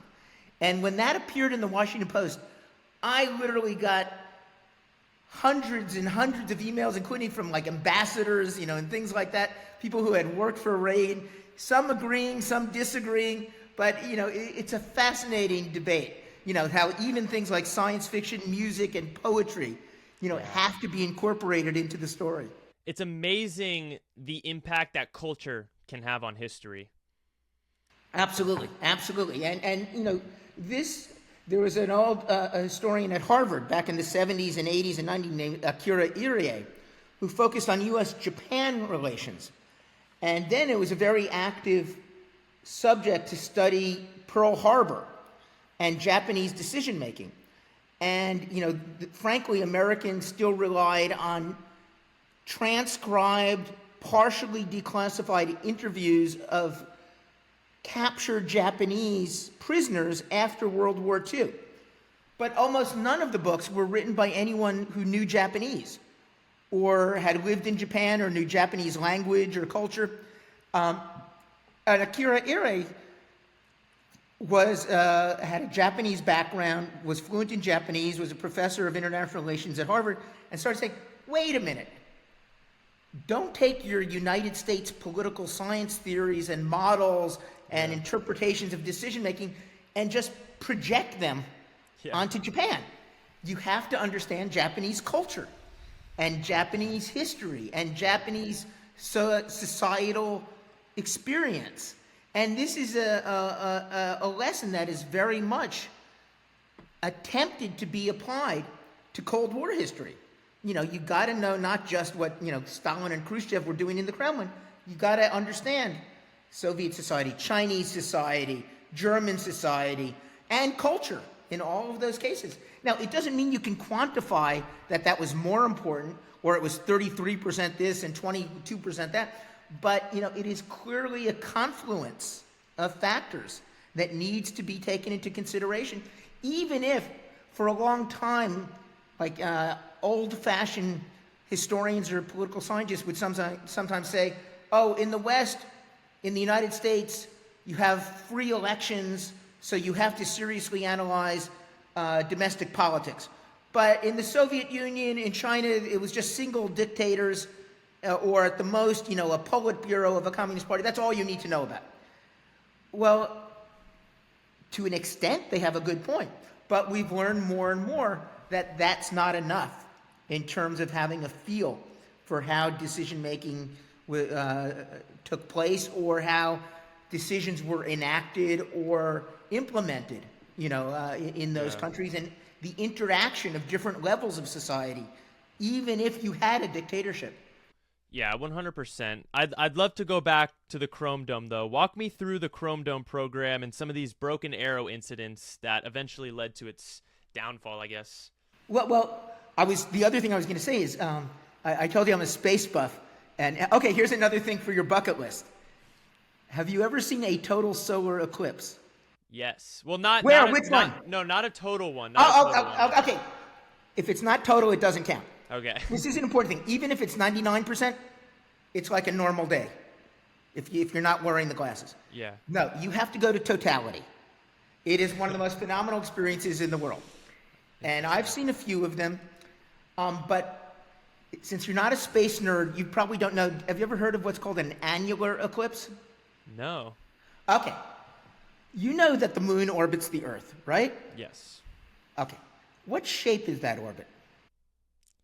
Well, I mean, a lot of people would say circular, but I feel like it's a little bit more ovular. Yes, exactly. See, most people would just say circular randomly. No, it is slightly elliptical, or ovular, as you put it. That's exactly right. And of course, humans don't realize that we live in a stupendous coincidence where the apparent diameter of the moon is precisely equivalent, much of the time, to the apparent diameter of the sun, even though the sun is many, many times larger. But because it's 93 million miles away, its apparent diameter is the same size as the moon when it's about 240,000 miles away. But through most of the history of the solar system, that has not been true. It's just literally in the blip of an eye in geologic time that, and the moon's distance is going to change. So this is not going to be possible for future humans if they exist, or future non-humans if they exist. Anyway, the point is, since the orbit is ovular, as you pointed out, when the moon is a little farther away, like around 250,000 miles away, its apparent diameter does not completely cover the sun when there's a total eclipse. And so what you have instead is a ring of fire around the moon. And that's called an annular eclipse. And I had seen several total eclipses, but I had never seen an annular eclipse. And last October 14th, there was an annular eclipse, and the line of totality went across the southwestern United States. It started in California and went to Mexico, Texas and then Mexico. But the point is that the best city to see it from, I figured out, would be Albuquerque, because it almost never was cloudy there. And of course, if you spend thousands of dollars and travel thousands of miles to see a total solar eclipse, and it's raining or completely overcast, it's you've almost wasted your money. Yeah, it's void. But so you have to calculate the best likelihood of good weather. So I went to Albuquerque, and October 14th, I was teaching, but October 14th, I taught on Tuesdays and Thursdays, but the annular eclipse was on Saturday morning, October 14th. So on Friday, I flew to Albuquerque. Saturday morning, I saw the annular eclipse, which was fantastic. But to get to that other point I made, if you did not have eclipse glasses on, you would not even know it was happening. The tiny little ring of the sun completely illuminated the day like it was an almost completely Wow. normal day. That's so But fascinating. after seeing that, I didn't fly back until Monday. So on Sunday, where did I go? I went to the Albuquerque Museum of Nuclear History, or the Albuquerque Nuclear Museum. Wow. And that is the best nuclear museum in the country. And it has all sorts of remnants of broken arrows. And it even has a cube of uranium that was taken from the Nazis at the end of World War II that originated in the Shinkolobwe uranium mine in what was then the Belgian Congo. Do you know that? This is a great trivia question. More than half the uranium in the atomic bombs that the Americans dropped on Japan came from the Congo. Did you know that? I did not know. Now, in fact, another way to think of it is the first victims of the nuclear age are probably the poor mine workers at the Shinkolobwe mine in the Belgian Congo who were fanatically driven to get as much uranium out as possible so it could be gotten to the United States. And there were all sorts of terrible disease cases and premature deaths. And that kind of stuff is still going on today in the Congo. Right, and of course you also had victims of the Trinity test, fallout, the downwinders. Yeah. And you know, in fact, it's funny you mentioned, if you're interested in the origins of the nuclear arms race, I wrote an essay which is going to be published in the first volume of the Cambridge History of the Nuclear Age, published by Cambridge University. And my essay is about the origins of the nuclear arms race, 1938 to 1945. And I remember making the point that it's recently been discovered that the explosive yield of the Trinity test, which you remember from the movie Oppenheimer, of course, July 16, 1945 in New Mexico, was considerably higher than the original calculations showed. Originally, it was long believed that the yield was about 18 kilotons, or 18,000 tons of TNT equivalent. It's now believed it was about 24,000 tons, about 24 kilotons. Not only that, that the spread of fallout, not only in New Mexico, but around the United States, was far wider than previously understood, because there have been studies that re-examined data that was collected at the time. And I remember, I have an extensive footnote in my article, basically making the argument that even before Hiroshima, the first victims of the nuclear arms race were in the Congo and in New Mexico, from the mining at Shinkolobwe and from the fallout of the Trinity test. But it's a very interesting story. The broken arrow stories are amazing, and some of them are still not completely declassified. For those of the audience who don't know, what is a broken arrow incident? That is an accident in which there is a potential danger of nuclear weapons being damaged, which could potentially increase the odds of an unintended or accidental explosion. And probably the most dangerous cases involve B-52s that were, of course, constantly flying under this Chrome Dome program you mentioned, which crashed in places like North Carolina, Spain, Greenland. And in each cases, they found that the safety mechanisms that prevented the hydrogen bombs they were carrying from exploding were significantly damaged.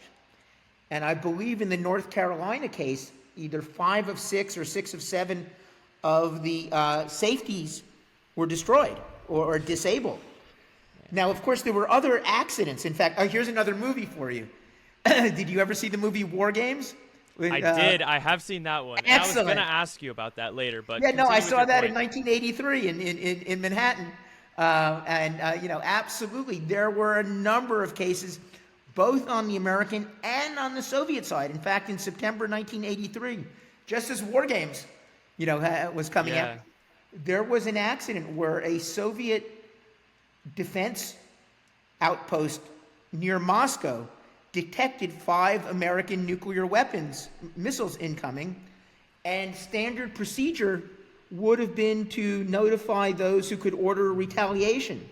And yet the local commander of the base decided on his own that if the Americans were launching a surprise attack, because in late 1983, U.S.-Soviet relations were extremely tense, and of course there's the Operation Able Archer, which we can also discuss, that's another nuclear crisis, he decided that this wouldn't make sense, so he decided not to notify his superiors, and indeed it turned out to be mistaken identification, and there are certain theories about reflections off clouds and things like other things that could have caused the mistake. But instead of being greeted as a hero who saved the world from nuclear war, he was literally, disciplined for not following standard procedures. Yeah, that's insane. And, that's insane. There was a case during the Carter administration where Zbigniew Brzezinski, Jimmy Carter's national security advisor, was awakened at night, told the missiles are coming, and he had 15 minutes to decide or to wake President Carter to order a nuclear retaliation, because the expression in the nuclear age was use them or lose them. In other words, if there's an incoming attack attacking your missiles. Yeah, launch on warning policy, right? Exactly. And fortunately they managed to figure out maybe we're just running a tape or something like that. Yeah. And there was even a case during the Cuban Missile Crisis of a base in Minnesota where they believed there might be a violation, trying to be grizzly bears that had broken down the fence and triggered certain alarm warnings. And even in the middle of the nuclear arms, in the middle of the Cuban Missile Crisis, the U.S. tested on October 26 an atmospheric nuclear explosion that could have triggered all sorts of misfired warnings. So but the cases, the Broken Arrows cases, they are chilling. When you read about them. But you've got to see not only Dr. Strangelove. I'm going to be watching that tonight. Okay, but you know what you also have to see? What? Sequentially? Failsafe. Do you know about Failsafe? I think I have heard of it, but I'm not too familiar. Okay. This is an amazing story. Dr. Strangelove came out in 1964. Mm-hmm.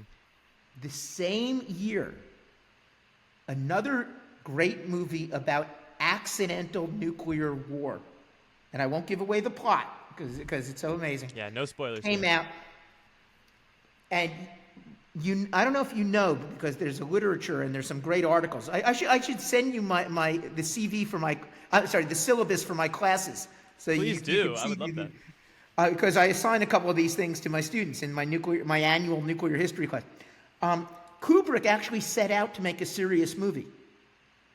But the more he learned about nuclear deterrence and the nuclear system, and when they attacked Jack D. Ripper's base, the sign says, "Peace is our profession."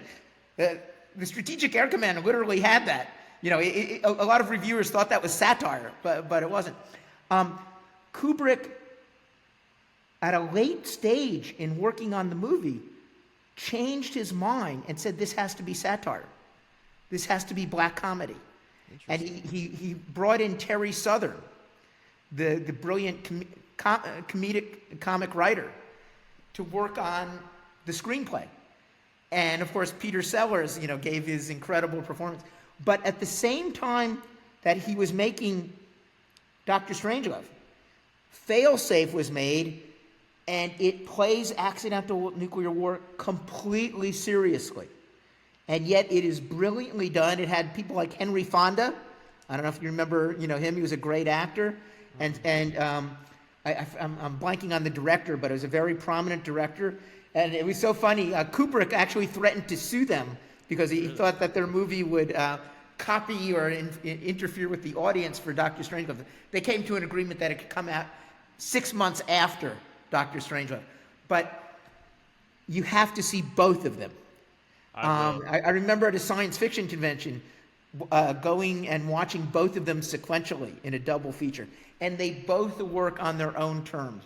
But what's so great about Dr. Strangelove, in terms of its social impact, is it came out 2 years after the Cuban Missile Crisis. And it also came out just as the anti-Vietnam War and the civil rights movement were growing. The U.S. hadn't massively escalated in Vietnam yet. That wouldn't come until 1965, so it was really civil rights. but the counterculture, the hippie movement, Yeah. SDS, the Students for Democratic Society, were all growing up. And this contributed to the idea, don't take the establishment seriously or uncritically, because a lot of it is nuts.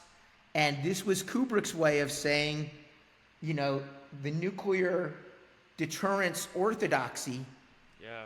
is based on insanity. And it was the first time there had been such a popular criticism of that. And I have to tell you one other thing. When I was a TA as a graduate student at Tufts for Marty Sherwin in 1988, and we made our first trip to Moscow. Here, I'll wait till you come back. No, I'm here. Sorry, I was just Okay. grabbing the cord. This was March 1988, and I was one of the TAs in Marty Sherwin's nuclear history class. And for the spring break, about 50 or 60 of the students and all of the TAs went to Moscow. We flew to Helsinki and then took the train to Moscow. And Marty had become friends with a couple of nuclear historians who were very influential, actually, on Gorbachev, at the most prestigious university in the Soviet Union, Moscow State University, MGU is what it was known as. And we had a joint class in Moscow. It was in a huge auditorium. There must have been 200 Soviet students plus, about 50 American students.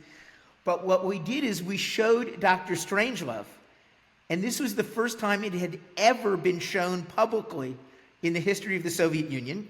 Not only that, one of the TAs was completely fluent in Russian, and so he simultaneously translated the entire movie.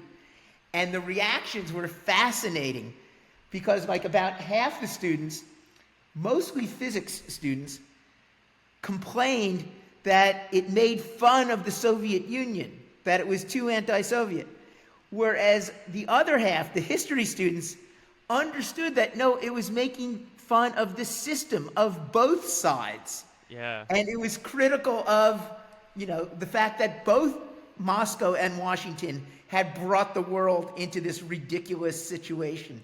And anyway, it was just amazing. And, it was a great Glasnost nuclear history moment. Yeah, but you what got an to see amazing both moment. Dr. Strangelove and, I hope you wrote this down, Failsafe, Failsafe, which yeah, was I got based on a novel which Kubrick also read that came out in the late 1950s about accidental nuclear war. Yeah, what an amazing moment that is. But it's so crazy and scary how close we have been to nuclear war in the past. There's been so many moments. There was a standoff at the Berlin Wall. There's obviously all these Broken Arrow incidents. Checkpoint Charlie. Yep. Yeah. And like all of these misreadings by rudimentary technology. I know you mentioned it in your insider video that humans and technology are both fallible. And the fact that these fallible primitive humans have these weapons of immense destruction in our hands, it's honestly a scary thought. I mentioned Annie Jacobson earlier. I'm reading her Operation Paperclip. I read her new book, Nuclear War, and it kind of shook me. I mean, it's some scary stuff about how real and possible this all could be. Here, let me show you something. Hold on, I'll be right back. Okay, simply because we could easily talk, or I could easily talk for the next 24 hours continuously. I could too. About these things. This is the book that my undergraduate thesis turned into. And I discuss all of these issues in greater detail there. But if you prefer, there was a 25th edition that was published electronically. So you can, although it might break your computer because of the volume. But if you're curious for any of the background of these things, not only the book but the footnotes. I tried to steer readers the things. The footnotes in that book and the footnotes in that article in the Cambridge History of the Nuclear Era that's about to come out, could refer you to a lot of good sources about these issues. But there's still more to come out. I mean, part of the problem is, in terms of the Soviet side, and the Chinese side, relatively little, and for that matter, the Indian side, you know, lots of things have either never come out of the archives, or even if they've come out and they have been published, they've never been translated into English. Yeah. And no doubt also North Korea, because of their, you know, immense secrecy, and they obviously had a large hand in the Cold War. So there's a lot of stuff that they probably information that they have. In fact, that brings up a point we brought out earlier in terms of unexpected connections. Yeah. Okay, I've been a fanatic of Cuban Missile Crisis history since college. And for the Cuban Missile Crisis's 50th anniversary, I guest edited, even though I moved to George Washington University in 1997. For 2012, I guest edited an issue of the Cold War International History Project Bulletin that, again, was more than 800 pages. It had documents from 20 countries, all and translated into English, all from non-English countries. And the title I chose for the issue was The Global Cuban Missile Crisis at 50. And the title made the point is, this was not just a U.S.-Soviet or even a U.S.-Cuban-Soviet crisis. The whole world was affected, and they all viewed the crisis. And it also, something that virtually no American pays any attention to, did you know that the Cuban Missile Crisis coincided with a border war between India and the People's Republic of China? Did you ever learn about that? No. Okay, yeah. Literally the same 2 weeks in late October and at the beginning of November, there was a border war between the two most populous countries in the world, between China and India, that almost exploded into a larger war. So in other words, the global Cuban Missile Crisis, I went after documents from every Warsaw Pact country, from every NATO country, and from other countries, you know, from South America. I got Israeli documents. But for North Korea, I worked with a colleague who obviously did not have access to the Pyongyang North Korean archives, but who assiduously collected documents from communist countries about their relations with North Korea, both with the state and with the North Korean Communist Party, the Korean Workers' Party, and Kim Il-sung, the Korean dictator. And I got one of them to look at this and write an article about North Korea and the Cuban Missile Crisis. And you know what he found? He found that just like Fidel Castro was furious at Khrushchev for succumbing to John F. Kennedy's pressure and withdrawing the Soviet missiles from Cuba, Fidel Castro did not believe the Soviets should have given in. Kim Il-sung and the North Koreans concluded, we can't rely on the Soviets in a crisis, and therefore we need to start working on our own nuclear weapons for deterrence. And so the birth of North Korea's nuclear weapons program, that of course the world is now dealing with, and of course would produce, you know, their first atomic bomb by 2006, began during the Cuban Missile Crisis. And again, that's a connection that no one makes. And you know, that's how Cold War history can lead to these kinds of findings. Yeah, and that's a major connection, because at least to me, I mean, current events are kind of scrambling that up, but at least to me, North Korea seems like the scariest threat when it comes to nuclear war. Oh yeah, well, but you should also learn about the origins of the Korean War, because you know it's essentially the same leadership, the same dynasty. You know, it's Kim Il-sung's grandson who's in power, and one thing about the Korean War is that is one of those events that we were most successful at translating into English and then publishing communist documents, both from the Soviet and then the Chinese side and a couple of others, about the Korean War, its origins, its course, its ending. And you can read this all for free if you just go to the website of the Cold War International History Project and then click on the bulletins that were published beginning in 1992. You could do worse than reading them online.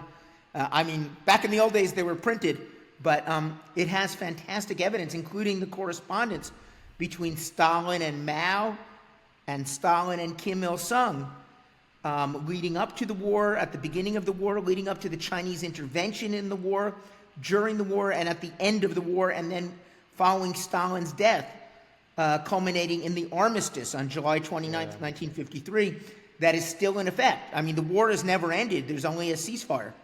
Yeah, it's fascinating. It's technically still an ongoing conflict. And my fascination with the Cold War has kind of coincided with a fascination in totalitarianism, Absolutely. Stalin, and especially with North Korea today. I'm deeply fascinated with totalitarian governments now. One thing you should really do, because it's still living memory. You should not visit North Korea. That's not a good idea. But visiting East Central Europe is easy and fascinating and great simply for tourism, but it's easy to talk to people who live through totalitarianism and its collapse, and in the case like Hungary, it's partial restoration. That is a great place to talk to people about that process. And if you could easily work out a trip traveling by train, which I find is the most fun and the best way to meet people, both travelers and locals. I've traveled on multi-day train rides, both in Russia and in China, and had great meetings. In fact, one of my first goals was to play chess in the Soviet Union, and I did it on trains going across it. And I couldn't play. The other goal was ping pong in China. I couldn't do that on a train. I ended up doing that on a table where the net was made out of bricks. It was that primitive. Wow. But that was the old days.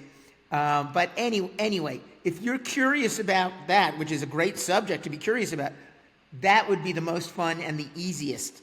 And yet the most substantive, and also you would learn about the Cold War there. Absolutely. Yeah, my best friend was just in Eastern Europe, and he made a friend from Hungary, and I kind of want to, I'm like, oh, we should go visit, so you can see your friend, but so I can talk to people who lived through the Cold War Absolutely. and lived in the USSR. Talk about Hungarian history. Okay, now I got to recommend another book for you. All right. The best historian about the events of 1956 with the Soviet invasion of Hungary wrote a book called Failed Illusions, and his name is Charles Gatti, Gati. And he was actually a student journalist in Budapest. He was 19 years old in 1956, and when the Soviets invaded, he, like thousands of others, fled to Austria. He made his way to the United States, and he ended up becoming a professor at Columbia University and some other universities, and a fantastic scholar and a wonderful guy. But he wrote this book, which you can get in paperback. And he's obviously fluent in Hungarian as well as in English, and got enough Russian to use the Russian documents. And also there's a young Hungarian, well, he's not young anymore, but the best Hungarian scholar who was young in the 1990s, and I gave one of those fellowships to come to Washington, and we became good friends, and he and I worked on sponsoring a conference in Budapest in 1996 on the 40th anniversary of the invasion. His name is Csaba Békés. The first name C, S as in Sam, A, B as in boy, A. And the last name is B as in boy, E, K, E, S as in Sam. And if you just Google that, he just published a new book about the Cold War, but he's also written much shorter things about the 1956 events. But going to Hungary is a great idea, and the food is fantastic, too. Really? And also, even though they speak Hungarian, almost everyone knows enough English that you could have great conversations with. Yeah. You brought up the Cuban Missile Crisis and your deep fascination with that. I'd like to flesh that out a little bit here, especially pertaining to what's going on right now. We're currently seeing Russia move Russian warships to Cuba. So it seems that history is kind of rhyming here. What are a lot of the parallels you're seeing between the Cuban Missile Crisis and right now? Okay, well, again, in fairness, I should focus, and I'm a historian, I haven't focused deeply on current relations. Right. And I don't see a complete repetition in the sense of literally, deployments of missiles and things like that. Yeah. And Cuba is doing a balancing act. It doesn't want to be pro-U.S. or in the U.S. pocket. On the other hand, ever since during Gorbachev, the Soviet Union stopped giving massive economic aid to Cuba. Cuba has been forced to distance itself in terms of its economy and has had much more hard currency and economic relations with Latin America, with Western Europe, with Canada, with Mexico. In other words, it doesn't feel like it can be as beholden to the Soviets as Castro, and I actually spoke to Castro personally about this at a conference. No way. Oh, yeah. They felt, he was asked, what were the chances that you would swing to backing China in the Sino-Soviet split, because Mao and the Chinese favored armed revolution around the world, and so did Fidel Castro, whereas Khrushchev and the Soviets favored so-called peaceful coexistence. I'm putting that in air quotes, not sure you can see, since 1956. In other words, saying that the danger of nuclear war, thermonuclear war with the West is so great that communism should triumph gradually through more peaceful methods or for wars of national liberation. And Castro didn't like that, but as he confirmed to us, because I was at a lunch with him with various people, and he attended a conference that I attended where he was the most active participant for hours and hours on end. He basically said we had no choice, that since the American embargo had closed oil refining and all sorts of other economic sources, we had to subsist on Soviet bloc and Soviet aid to buy sugar, especially that the American sugar annual quota of purchases had been discontinued actually in the summer of 1960 by Dwight Eisenhower, and so that they felt no choice but to become a Soviet ally. But that choice was as much economic as it was in terms of ideological congruence or sympathy. But I'm not sure the danger of repetition is that great, because obviously the impact of sanctions on Russia has not been as great as many in the West thought it might be at the beginning of their invasion of Ukraine, but they are still not in a condition to provide massive economic aid around the world like the Soviets did to communist parties and to communist states like Cuba, Nicaragua, and Angola, and Vietnam, and which was harshly criticized during the Soviet collapse, and they ended up discontinuing that when the Soviet Union and the Communist Party of the Soviet Union, were under very intense pressure. But my focus has more been on the history of the missile crisis, because that has exploded from the old days. I still remember it used to be in the 1970s, 1980s, into the beginning of the 1990s. Everyone just read the same book, Graham Allison's Essence of Decision, which was written by a political scientist, based mostly on background interviews with Kennedy administration officials, and incredibly superficial when it came to communist decision-making, and it did not even have access to the declassified American record, except what had been made public, and had a lot of mistakes. It was only in the 1990s, one of the most exciting parts of my job in the 1990s was commissioning and gathering through various means documents from Soviet Foreign Ministry and Soviet Communist Party archives about Soviet-Cuban relations and about the missile crisis, getting them translated into English or getting them from places like Japanese NHK television that had bought many of them in the Wild East competition for documentaries that they want to show, and through an advisor I was able to get their translated Soviet documents and then publish them in the Cold War Project Bulletin. And we learned amazing things that not only historians but policymakers had no idea about at the time of the missile crisis. And I'd be glad to talk about that with you, which you might or might not want to get more deeply into, because some of them have really changed the history that Americans grew up with for a generation. No, please do expand. How has these revelations changed our understanding of the Cuban Missile Crisis? Well, there are, again, myriad different ways, but let me just mention the most important. I still remember in the 70s and the 80s, Americans knew all about the Cuban Missile Crisis from the American side. And I still remember reading or seeing the documentary Missiles of October, where Martin Sheen and someone else played the Kennedy brothers, and they reenacted XCOM meetings. You know about the XCOM, the Executive Committee of the National Security Council that was created. And, there were multiple books, and they all had lots of interesting gossip and information about American decision-making and very little about Soviet decision-making other than what was public or what had been smuggled out after Nikita Khrushchev was ousted in 1964, and then his memoirs began appearing in the West in 1970 with Khrushchev Remembers, and then 4 years later there was a second volume called Khrushchev Remembers the Last Testament. Now, everything began to change during Gorbachev's Glasnost. There began to be more candid discussion of the events by former Soviet officials, including one of Khrushchev's speechwriters named Berlatsky, Khrushchev's son, Sergei Khrushchev, Anastas Mikoyan, who had been Khrushchev's number two, his son, Sergei Mikoyan.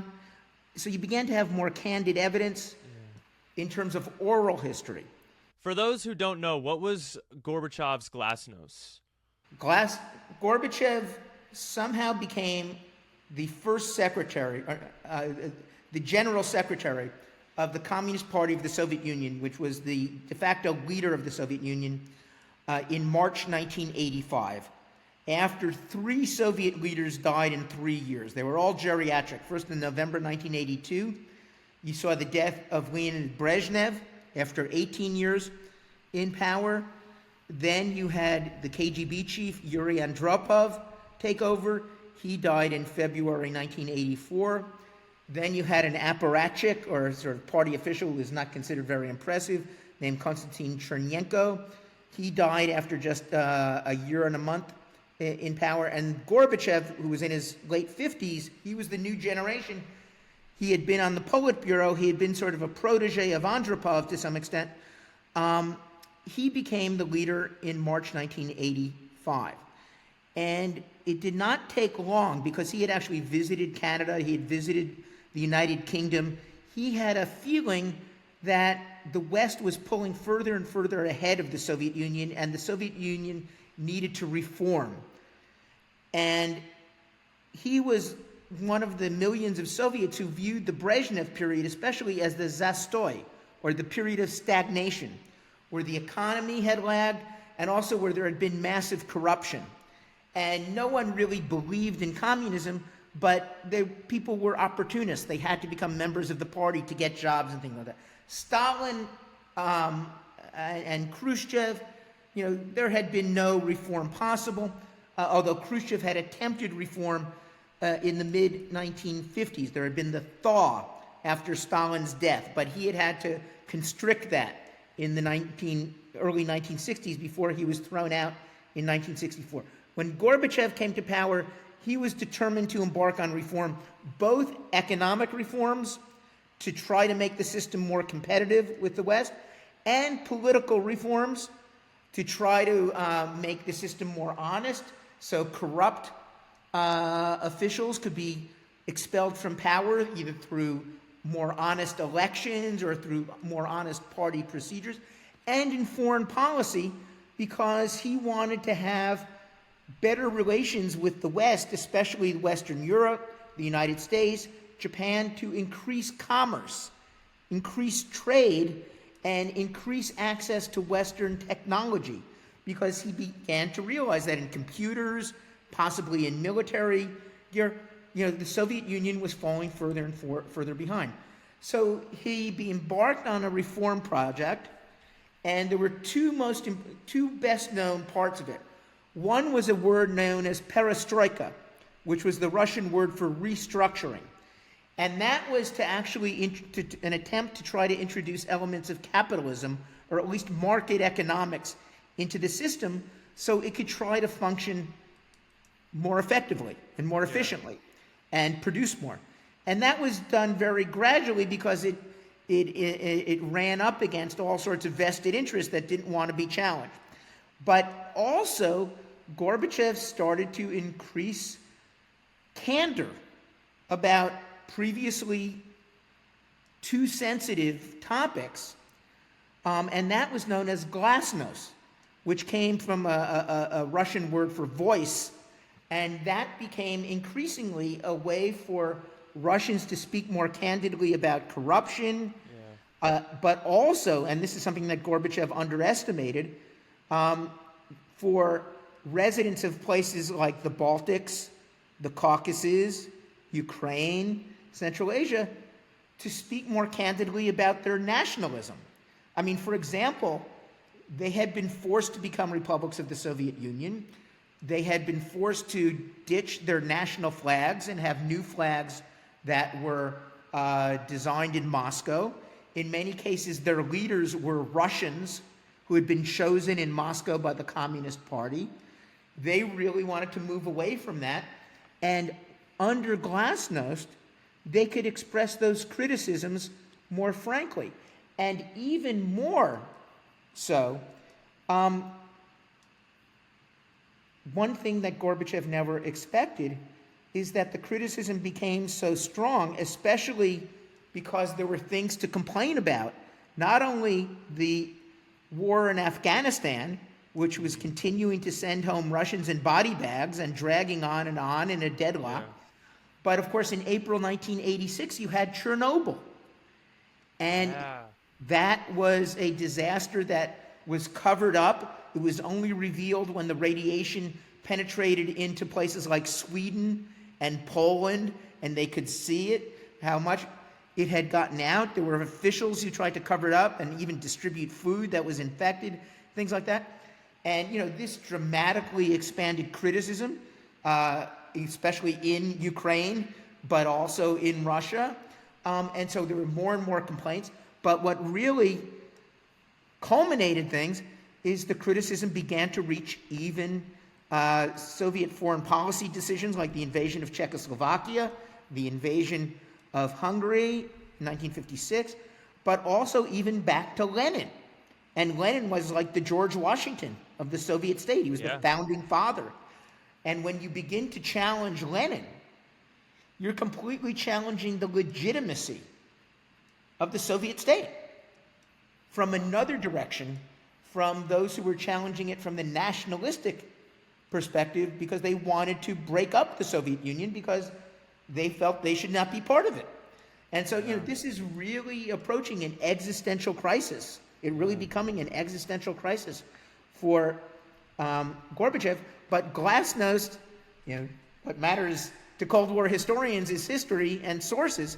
Glasnost was fantastic for history because it led to much more open discussion of historical controversies, from the Cuban Missile Crisis to the Soviet invasion of Hungary, to the Soviet invasion of Czechoslovakia, to the Soviet involvement in the Korean War, to Stalin's crimes in the purges, where he killed millions of Soviets, and to many other topics, and investigations of the Communist Party, criticism of the Communist Party. Now, it only very slowly led to the opening of Communist Party archives. I remember there was a big hullabaloo in 1990 when literally the first document was released from a Soviet archive intentionally, and it was actually a report from the Soviet ambassador Novikov in Washington in September 1946, and it was almost the Soviet analog to George F. Kennan's long telegram from Moscow earlier in 1946, in February, about the origins of the Cold War. But to finally get back to your question, one thing that was also published in 1990 was an unexpected third posthumous volume of Khrushchev's memoirs, and it was called Khrushchev Remembers the Glasnost Tapes. And these were transcribed tapes of Khrushchev when he had already been ousted and it was at his dacha, dictating his memoirs into a tape recorder, and the cassettes were smuggled out by his son and others. But these were snippets of his memoirs that the family considered too sensitive to publish. in 1974, but they were willing to publish in 1990. And it included a fantastic chapter about the Cuban Missile Crisis. And one thing that it revealed was that at the height of the crisis, Castro was expecting an American invasion on October 27th, or imminently thereafter, Saturday, October 27th, 1962, the most dangerous day in human history, and secretly wrote Khrushchev to urge him that if the Americans invaded Cuba, he should launch a preemptive nuclear attack on the United States. Because to Castro, an American invasion of Cuba would be the beginning of World War III, and the Soviets needed to get in the first nuclear strike on the United States. Now, we learned that when Khrushchev got this letter, he was horrified because he thought if they lost Cuba to an American invasion, that would be a shame, but he was not willing to commit suicide over. It's not worth, world destruction. Right, well, it was sort of like, it would have been like the American reaction to the Soviet invasion of Hungary 4 years earlier, which is, okay, let's make this a propaganda victory because this is so terrible, but we're not going to send American forces to save Hungary because that would be a direct conflict with the Soviet Union. I mean, it's very reminiscent of Ukraine situation in some ways. Right. But that was denied by Fidel Castro, and so Castro published a long article in Grama, which was the official, and still is the official publication of the Cuban Communist Party. And that, in turn, led the Soviet government under Gorbachev to say, no, wait a minute. Here is the original correspondence. They released for the first time the original correspondence.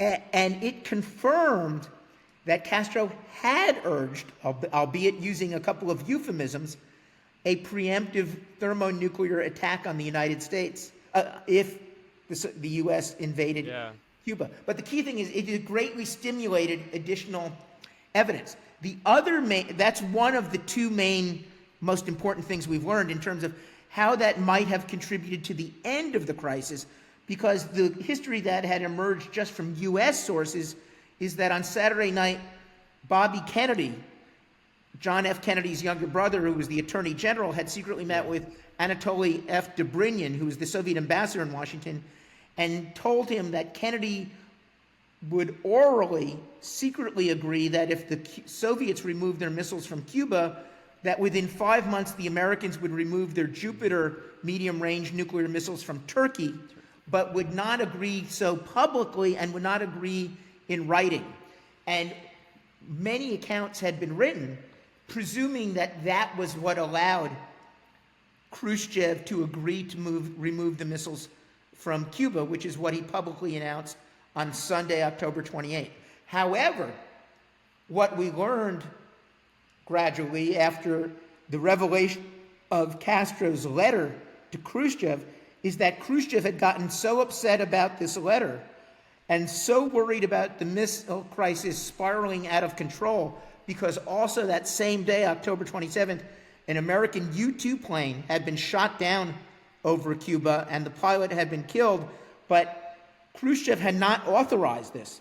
This was done without authorization. Fortunately, Kennedy did not order a retaliatory strike because he was afraid that it might escalate the crisis, but that helped influence Khrushchev, together with this letter from Castro, to say, this crisis is getting out of control, we need to end it, we need to liquidate the crisis. Also, fortunately, we've learned that Khrushchev rejected a proposal to respond to the American blockade around Cuba that Kennedy ordered with a Soviet blockade around West Berlin.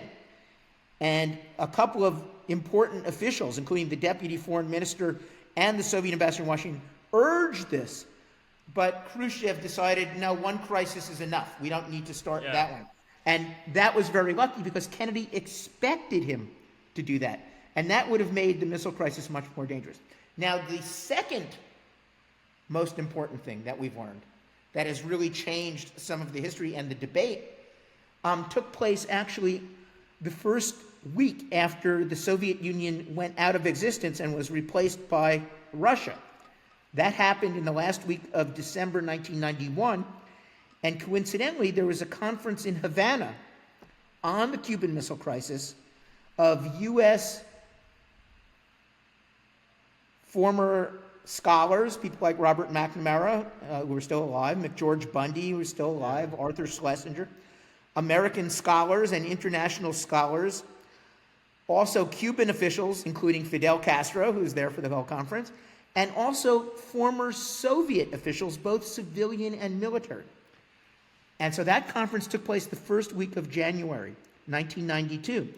And it was at that conference that the head of the Soviet forces in Cuba, who is still alive, a guy by the name of Leonid Pliev, revealed that in addition to the Soviet medium-range ballistic missiles and intermediate-range ballistic missiles that could reach almost the entire continental United States, which is what the crisis was about from the American perspective, Khrushchev had also sent battlefield tactical nuclear weapons to Cuba that could have been used against an American invasion force. And the U.S. had virtually no idea. They did detect some launchers that were dual use for either nuclear or non-nuclear rockets, but they had no sense that as it gradually leaked out or streamed out, that Khrushchev had sent as many as 100 different forms of tactical nuclear weapons to Cuba that could have been used against an American invasion. It could have destroyed Guantanamo Base. There was nuclear artillery that was aimed at Guantanamo that was all ready to be used the moment a war got started. And when the American former officials like McNamara and Bundy, McNamara had been Kennedy's defense secretary, Bundy had been the national security advisor, Dean Rusk was in bad health, so he didn't attend. When they learned about this, they were completely horrified, because the most important thing that John F. Kennedy said when he announced the crisis on Monday evening, October 22nd, 1962, was that the United States shall regard any missile fired from Cuba against any target in the Western Hemisphere as an attack by the Soviet Union upon the United States, requiring a full retaliatory response against the Soviet Union. And this was ironic because when John F. Kennedy had campaigned for president against Richard Nixon in 1960, Kennedy, like the other Democrats, had criticized the Eisenhower policy of massive retaliation. The idea of if the Soviets do anything bad, we could retaliate disproportionately.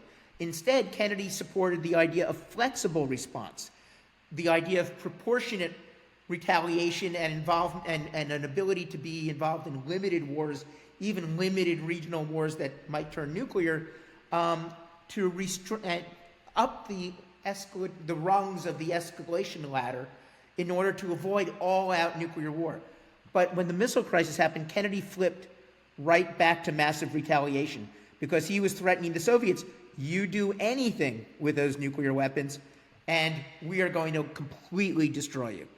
And when the Kennedy officials found out that there had been a danger that the local Soviet commanders could have used locally based and armed nuclear weapons against the American, they were horrified because they thought if thousands of Americans had been killed by any use of a nuclear weapon, Kennedy would have been overwhelmingly pressured and overwhelmingly compelled to attack the Soviet Union. And by the way, this has been enhanced later. We've learned that the Soviet submarines, the B-59 submarines that were inside the blockade line, the so-called quarantine of Cuba, each had a nuclear torpedo. And we've also learned, only in the last 10 to 20 years, that on, again, the most dangerous day in human history, October 27, 1962, on at least one of those submarines, there was an argument between the top two officials, the captain and the head political officer, over whether or not World War III had started, because they were so deep underwater that their communications with Moscow was broken, and the U.S. anti-submarine warfare forces, the ASW warfares, were trying to force the Soviet submarines to surface to keep track of them. And because they had no way of communicating with them by radio, they were trying to politely knock on their holes by dropping depth charges. And in several cases on the submarine, they didn't interpret this as a polite knock on the door. They thought the Americans were trying to sink them. And so in at least one case, one commander was urging, saying, World War III has obviously started. Let's use our nuclear torpedo to sink an American fleet or flotilla or aircraft carrier before we're sunk. And the other commander fortunately argued, well, we can't do that without authorization. We have to get high enough to communicate. And it turned out they were so near Florida that when they approached the surface, they were able to hear Florida radio, and it was normal broadcasting, music and other normal. There was no sign of World War III on the Florida radio stations. And this helped convince the commanders of the submarine, well, maybe we shouldn't launch our nuclear weapon yet. But had they launched a nuclear torpedo, sunk American ships with thousands of sailors, again, the pressure on Kennedy to launch a nuclear retaliation against the Soviets would have been irresistible. Yeah. So, history, but there is an ongoing debate about how dangerous the missile crisis really was, because it affects current and future policies about which is safer for the future of the world, nuclear deterrence or nuclear abolition. And, for example, Barack Obama, was one of those who hoped, and if you look at his speech from Prague in 2010, hoped for eventual nuclear abolition. But there are others who say, no, that would just make the world safer for conventional war, and that could be just as destructive and eventually lead back to nuclear war anyway. Where there are others who say, well, if the alternative is nuclear deterrence, sooner or later our luck will run out. Yeah. And that'll lead to destruction. All it takes is one nihilistic madman. Neither option is especially appealing at this moment. Yeah, neither of them are appealing. I would think that nuclear abolition would probably be the better route. I would rather live in a world without the threat of nuclear war. Yep. On the other hand, people who lived through World War II in a lot of ways weren't too happy about it. But the key problem is the transition period. Could you have a transition in which neither side feels so endangered? And this was part of the problem with Reagan, something we haven't talked about at all. When Ronald Reagan launched his Star Wars project, the Strategic Defense Initiative, on March 23rd, 1983, and tried to convince Gorbachev, for example, at Reykjavik in October 1986, saying, what's wrong with defense? That's perfectly moral. And Gorbachev's response was, no, if you're going to build Star Wars, we're not going to respond symmetrically and improve our defenses. We're going to overwhelm you by increasing our offenses. And when Reagan said, oh, we can share our defenses, Gorbachev says, you don't even share your dairy milking technology. There's no way you'll give us, that your technology. He didn't believe it. And so Star Wars was blocking, the conclusion of what would have been a breakthrough agreement at Reykjavik in 1986. But the whole question of, defenses, it goes back to the arguments. This is one reason my undergraduate thesis got so long, to the debates at the United Nations in 1946. And, the Baruch Plan was tilted in favor of the Americans, and also the American plans for nuclear arms control all the way for the next 20 years always required inspection and verification on Soviet soil, and Soviet leaders never agreed to that until Gorbachev for 40 years. In 1986, from 1946 to 1986, no Soviet leader. That's why you didn't have a comprehensive test ban under Kennedy and Khrushchev, because Khrushchev would not agree to on-site inspections of suspicious seismic activity and things like that. That's what allowed Gorbachev to become such an arms control leader, was he completely flipped Soviet policy on inspections to permit it. And that's what allowed him to sign the Intermediate Nuclear Forces Agreement with Reagan in Washington in December 1987, which was the first treaty that led to the elimination of a whole class of nuclear weapons. Of course, Trump, just backed out of it like almost everything else. But the Gorbachev story is incredible. And by the way, that same guy, William Taubman, who wrote the Pulitzer Prize-winning biography of Khrushchev, also wrote a comparably wonderful biography of Gorbachev. And Vlad Zubak, as I told you, the best Russian to emerge from the old Soviet system, wrote a book a few years ago called Collapse, which is a fantastic book about the Gorbachev years and the final collapse of the Soviet Union. So you've got a lot to read. Yeah, I mean, it's insane how close we were to nuclear war. I mean, thank God. But it can be debated, to be fair. Each case, you needs as much evidence as possible so you can really evaluate. I mean, I asked that question on to all my students every year. How dangerous was the X crisis and Berlin crisis, Cuban Missile crisis, whatever, where their obligation is they need to look at some of the original sources and make an argument. And there's no correct answer. The key thing is, do they use evidence and make plausible arguments?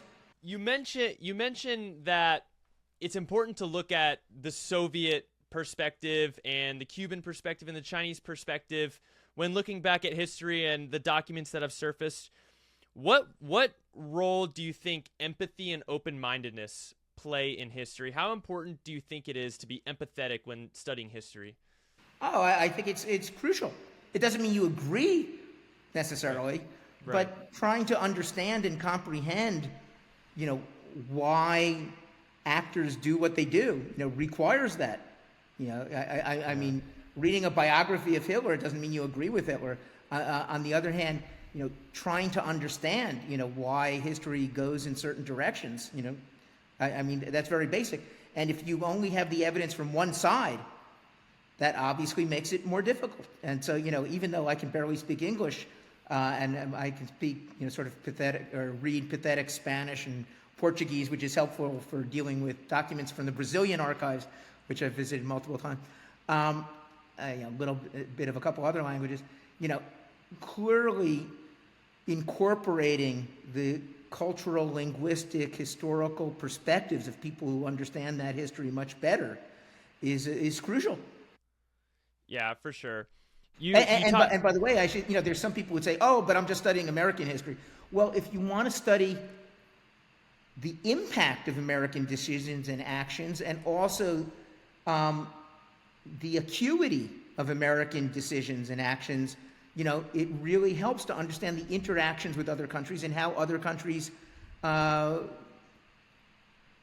understood situations and actions, that were going on. And so, absolutely, that is, an essential part of the story. Yeah, 100%. American history is world history at the end of the day. It's so intertwined. But Absolutely. you talked about Reagan and his Star Wars program and his sort of kind of gung-ho attitude towards nuclear war. And I know this all kind of shifted when, was it maybe NBC or ABC or CNN, one of them, they made a documentary called The Day After. It's very funny is that it actually was not a documentary. It was a fictionalized movie. But yes, that was in late 1983. Yeah, and it sort of completely, he saw that and it sort of completely changed his perspective on nuclear war. And I know he was a lot more reserved after that. Well, it's not only reserved. A lot of historians, although this is debated, basically say that Reagan became a nuclear abolitionist. Now, it was only on the terms that he approved. But, for example, when he was willing to consider agreeing with Gorbachev on nuclear abolition by the year 2000 or so, a lot of Americans, and especially West European leaders and arms control officials, a lot of them were taken aback because American deterrence, especially in Europe, relied on the option, which was never forsworn, of being the first to use nuclear weapons, including tactical nuclear weapons, against a Soviet Warsaw Pact invasion of Western Europe. In fact, I think I mentioned it. I don't know I haven't even seen that podcast I was on about Cold War movies, so I don't even know if it ended up in the podcast or not. But the only important error in the movie Dr. Strangelove that I noted is there's a statement that the U.S. has avowed never to be the first to use nuclear weapons in a conflict. Obviously, not counting, the fact that it already had used them on Japan. That was incorrect. A key policy of NATO was that if there were an overwhelming Soviet Warsaw Pact invasion of West Germany, Western Europe, the U.S. reserved the right to be the first to use nuclear weapons. And it's interesting, in 1982, in the uproar about Reagan, that's when there was, and I lived through this, that was the year I graduated college, there was a surge of anti-nuclear activism. That's when you had between 500,000 and 1 million people in Central Park in June 1982 protesting against the nuclear arms race. That's when you had a so-called nuclear freeze movement calling for there just to be a flat freeze on the arsenals of the two sides. That's when George F. Kennan, who had written the long telegram back in 1946 and the X article in 1947 and was then at Princeton University, called for a 50% reduction in the nuclear arsenals of both sides. But there was also, in the spring of 1982, a no first use movement in which former senior officials, secretaries of state, secretaries of defense, national security advisors, both Republican and Democratic, called, not all of them, but several of them, made a statement calling for an agreement never to be the first to use nuclear weapons in a conflict. And it was not adopted, but it reflected some of the debate of the moment. And the impact on Reagan is fascinating because, his position did evolve and flip during his life. He had been a Democrat in Hollywood, and then at the Screen Actors Guild became strongly anti-communist, and then flipped to a Republican, and then been a very right-wing governor of California during the 60s and early 70s. And of course, he had mouthed a lot of propaganda. He was not an expert, but that included massive support for building strong military and nuclear forces possible, and very skeptical about détente and nuclear arms control treaties. And that was still his position in his 1980 campaign against Jimmy Carter, and in his first years in office. But he did slowly adopt some abolitionist sentiments. He was also influenced by another event in 1983. Have you ever heard of the Bishop's Letter?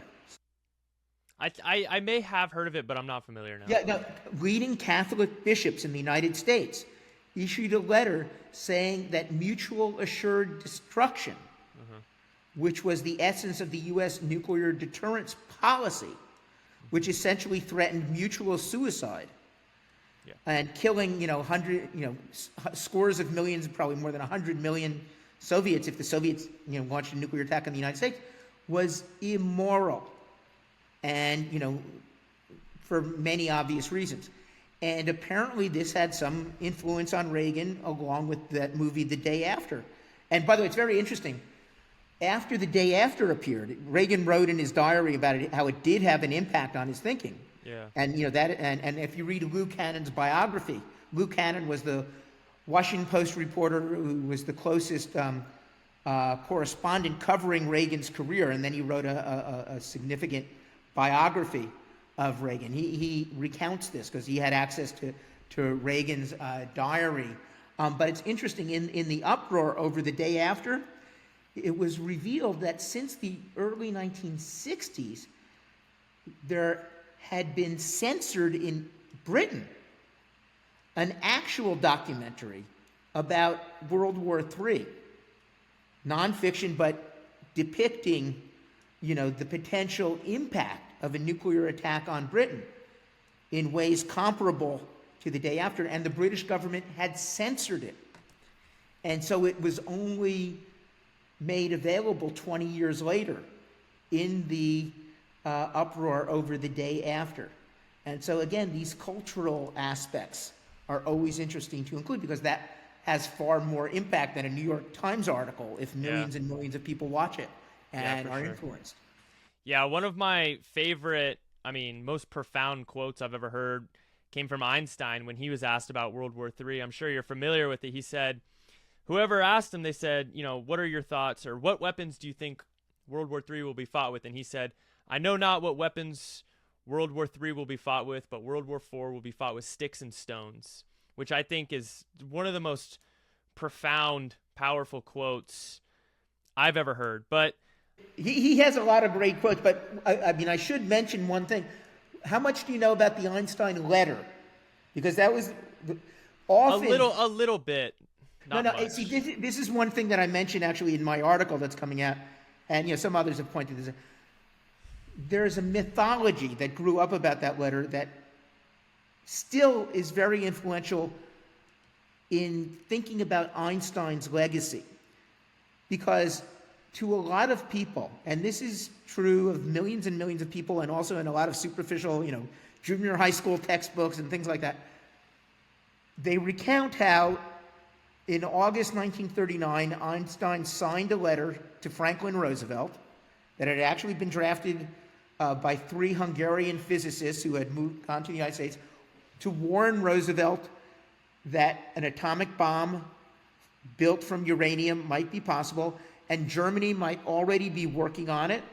And if they captured Belgium, they might gain access to the uranium in the Belgian Congo, which was the best quality uranium, and essentially warning Roosevelt, you got to do something. And this letter was passed to Roosevelt by an intermediary on October 11th, 1939, a month and 10 days after the war had actually started. And Roosevelt famously said, Pa, that was his aide, this needs action. And in much of the popular mythology, that's the beginning of the Manhattan Project. That leads to the atomic bomb. The reality was that, yes, Roosevelt said, this needs action. He appointed a committee, but for 2 years, that committee did virtually nothing. And in fact, in 1940-41, the most intense work that led to the calculations that an atomic bomb might be possible, and that therefore Germany might be able to build one, were done in Britain. And American physicists who were worried about this got increasingly frustrated because they were afraid the U.S. was falling behind. And so only in the autumn of 1941 did the British pass these calculations to the U.S. government. And actually it got to the guy I wrote my undergraduate thesis on, the guy who was president of Harvard. That led to him making the recommendation, along with Vannevar Bush, who was related to the famous Bush political family, and Prescott Bush, who was then the senator from Connecticut, and of course generations later to George H.W.N.W., to urge Roosevelt that, wait a minute, we got to get more serious about whether or not this bomb could be built. And that led to the decision in October 1941 to have a much more serious effort to investigate whether the bomb could be built. It eliminated the committee that did nothing that Roosevelt had created, and that led to the recommendation which Roosevelt approved in June 1942 for an all-out crash program to build the atomic bomb, which led 4 months later, in September 1942, to bringing the Army in and General Leslie Groves in, and only then did Groves call it the Manhattan Project. The irony is that the same month, June 42, that Roosevelt approved a crash program to build a bomb, that's when the Nazis decided not to approve a crash program to build the atomic bomb. That's when Heisenberg had a meeting with some other scientific military leaders with Albert Speer, Hitler's chief of armaments. Yeah. And when Speer said, I only want to approve massive projects for things that can influence the war before it ends, he predicted the war would be over in a year or two. Yeah. And Heisenberg later said, well, I couldn't promise to build an atomic bomb in just a year or two, so I didn't even ask for much money. And so you have this irony that for the rest of the war, the Americans were chasing a ghost. There was no serious German project. But on the other hand, the decision also involved the calculation that if this bomb can exist, the United States needed to have it because Pearl Harbor had essentially made clear that isolationism was gone. And for the future, whether or not Germany is trying to get it, the U.S. is going to need it. And so that's why it's a famous story. When Germany surrendered and when it was made clear that in very late 1944 that it had not come close to building an atomic bomb, the order from Washington to Los Alamos and to the other parts of the Manhattan Project was not, okay, you can relax now. The pressure to finish the bomb intensified. And of all the hundreds of physicists at Los Alamos, only one left in early 1945 because he said, I came here because of the fear of Germany getting the bomb. If Germany's not going to get the bomb, I don't want to be part of this. And that was Joseph Rotblat, who actually won the Nobel Peace Prize more than 40 years later because he became an anti-nuclear activist.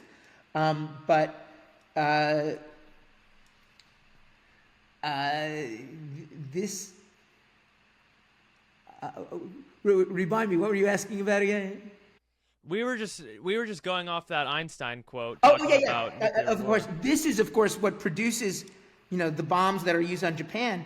Einstein was not involved at all in the scientific process to actually work on the bomb. He never went to Los Alamos during the project. And in fact, I remember I found this when I was working on my undergraduate thesis. I was so amazed. The Manhattan Project security people circulated memos that Einstein was a dangerous alien who had been born in Germany in the Axis. And, he wasn't even safe to bring aboard. But because Einstein was a skeptic about quantum mechanics, he was not needed for any calculations. And also, when the bomb was used, Einstein strongly opposed the use of the bomb, and he even expressed regret for his limited role in signing that letter. And so Einstein died 10 years later in 1955, but, he had to struggle against every time there would be a statement appearing somewhere that Einstein gave us the bomb, and he would be frantically saying, no, I didn't. And it was really true that, the bomb was developed, but it was not directly inspired by Einstein's letter, and that mythology has been almost impossible to get rid of ever since. Yeah, I think the Oppenheimer movie did a great job at portraying Einstein's role in the Manhattan Project because he, obviously, like you said, he wasn't directly involved, but Oppenheimer would go to him for some advice or some counsel, and there was a line, I believe it was at the very beginning of the movie. I don't remember the exact line, but Louis Strauss and Oppenheimer were talking about Einstein, and Oppenheimer said, he was a scientist of the past or something like that. He like you said, he didn't buy into the new age physics of quantum mechanics and stuff like that. Well, it's interesting. The movie makers invented some of the dialogue between Oppenheimer and Einstein, and also in a couple of cases attributed to Oppenheimer-Einstein conversations that actually took place between Einstein and someone else, simply because that would have been dramatically too complicated. But the line at the end of the movie about thinking the first explosion might cause the end of the world, and them saying, well, it did. He says, I believe that was invented, but it symbolized things that they certainly thought. So I thought that was brilliantly done. You could read my essay on the Oppenheimer movie if you're interested. Oh man, yeah, I thought Oppenheimer had one of the greatest movie endings in history. Just the way Cillian Murphy delivered that last line where he says, "I believe we have," and they're looking out over the raindrops, over the pond to symbolize, all the nuclear strikes. It was just so chilling. You know what I mean? Yeah. By the way, you'll see the ending of Dr. Strangelove is quite striking also. But also the way the ending counters what Strauss had believed, that Oppenheimer was just cold to him and had ignored and hadn't understood the dilemmas. And actually, I wrote about that in my book about, it's interesting, Conant, the president of Harvard, who I wrote the fat book about, he was a good friend of Oppenheimer. And he was also an enemy of Strauss. And so Conant supported Oppenheimer, and I write all about that. And the Conant-Oppenheimer-Strauss relationship is something I write a lot about. I saw Oppenheimer twice in theaters, and now I want to rewatch it again. It was Oh, so it was well, so good. I dragged my kids to see Oppenheimer, and I also agreed to see Barbie with them at the same time. Oh So, man. I got to see them both. But now you have to see Strangelove and Failsafe. No, I will be watching Strangelove tonight, but And I'll give you one other recommendation. Okay. I told you I've been teaching at George Washington University since 1997, and I teach yep. the history of the nuclear arms race every Yeah. year. And for more than 25 years, I start the class every single year the same way, and it's with a brilliant documentary about Oppenheimer and the bomb that came out in 1980, and which I saw in a class as an undergraduate in 1981, which first got me interested in the Oppenheimer atomic story. Yeah. And it perfectly complements, if you see it before the movie Oppenheimer or after the movie Oppenheimer. But it has conversations with the real people, not actors. And it's a brilliant documentary. And so I'm going to give you the name of this, and you could look it up on YouTube and watch it for free. And All right, it's I'll write it half down. the length of the movie Oppenheimer, which of course was way too short for my satisfaction. But the documentary you need to see, I mean, I've seen it like more than 25 times, and it's still fascinating every time. Wow. Is called The Day After Trinity. All right. Gotcha. And it's produced by a guy named John Else. The first name is Jon, no H, and the last name is Else, E-L-S-E.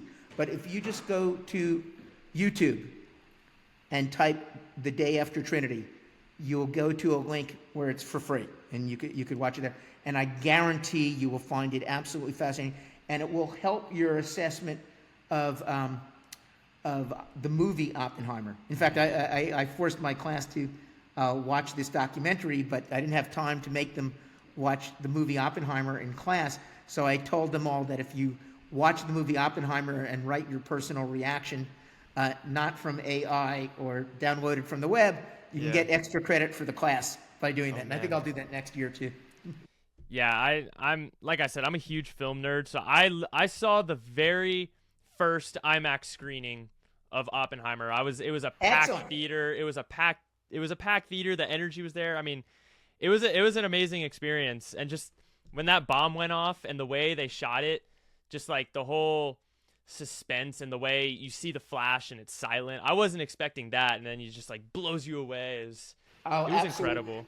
Okay, I don't want to spend too much time doing this, but now you made it, so I have to show you.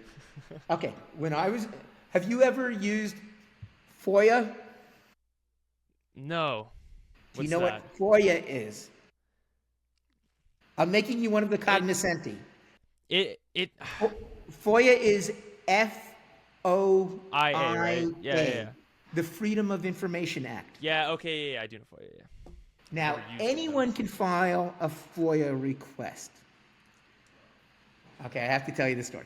Okay. When I was an undergraduate in 1982, I was in Boston writing this undergraduate thesis about Conant and the atomic bomb.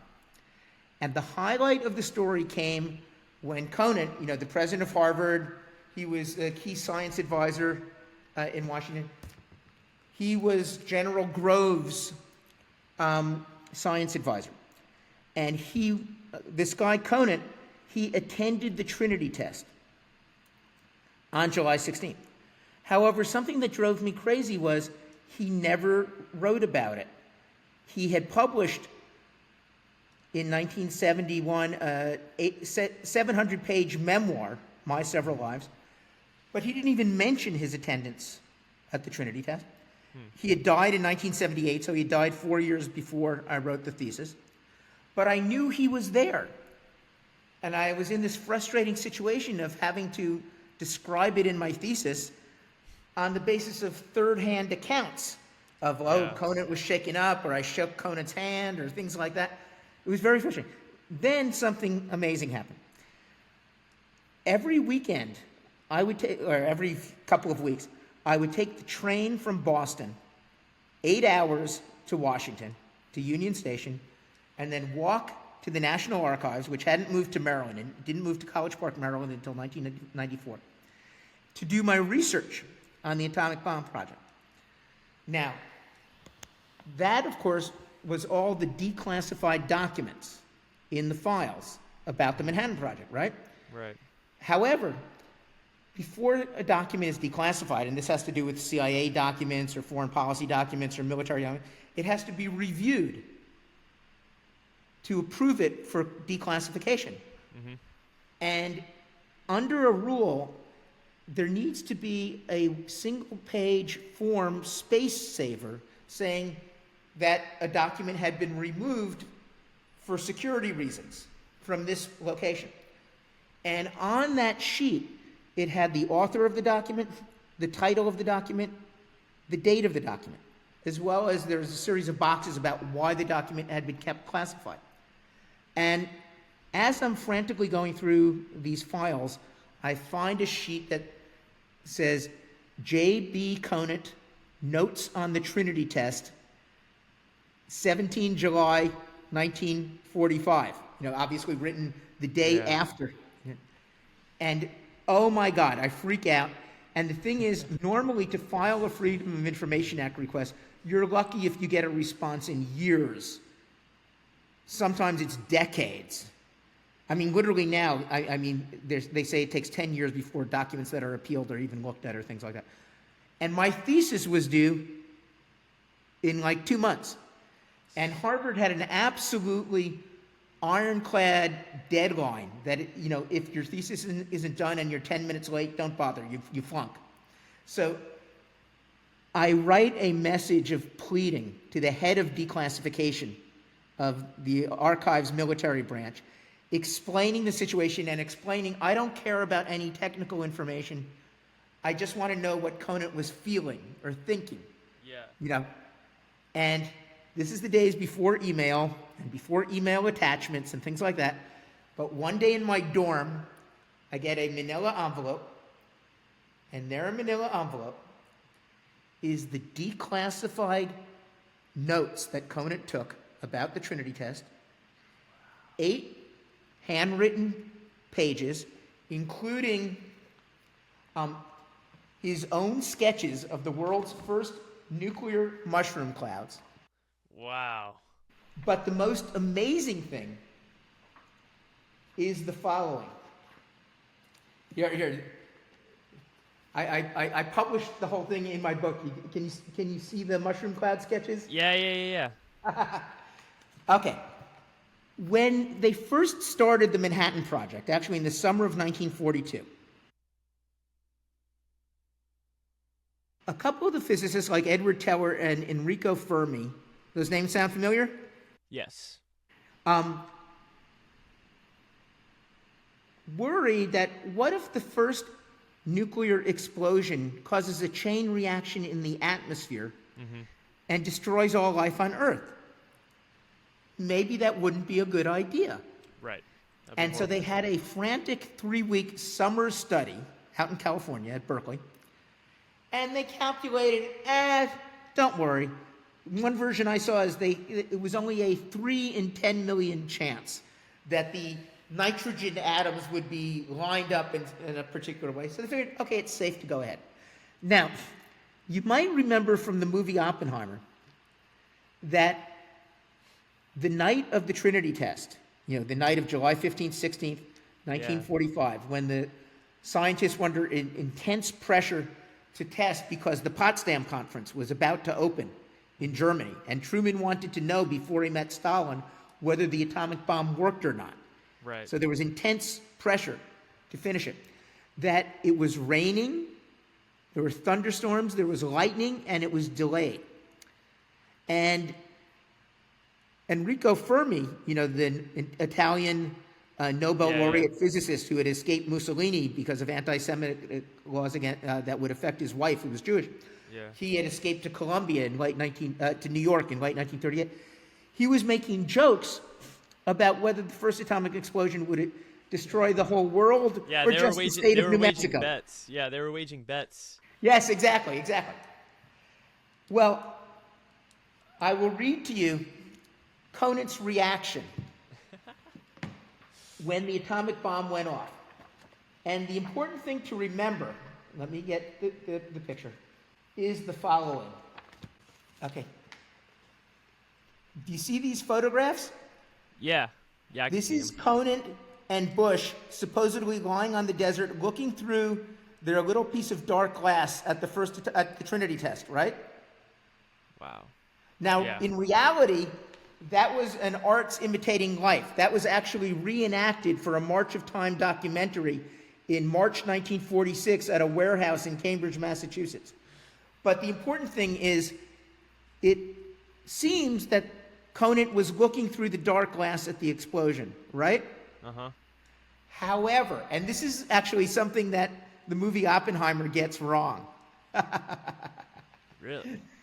Because the maker didn't read my book. Conant was lying on the ground, looking at the opposite direction of ground zero. And the sky was still dark because it was 5:29 in the morning, right? Right. And since he was looking in the opposite direction from the explosion, he didn't think he needed his glass to look through, right? He was just looking with his bare eyes. Yeah.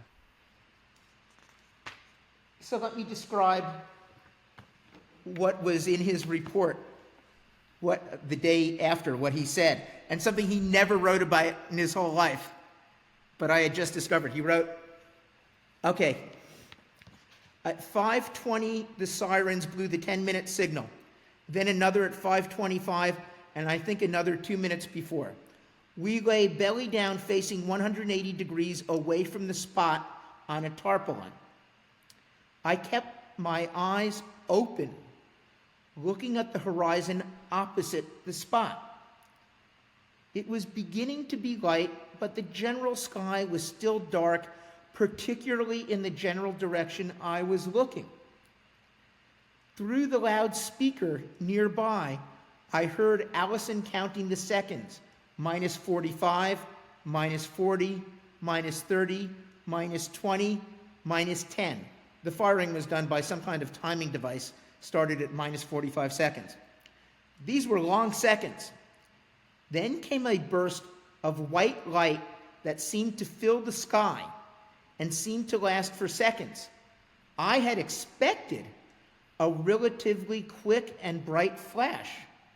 The enormity of the light and its length quite stunned me.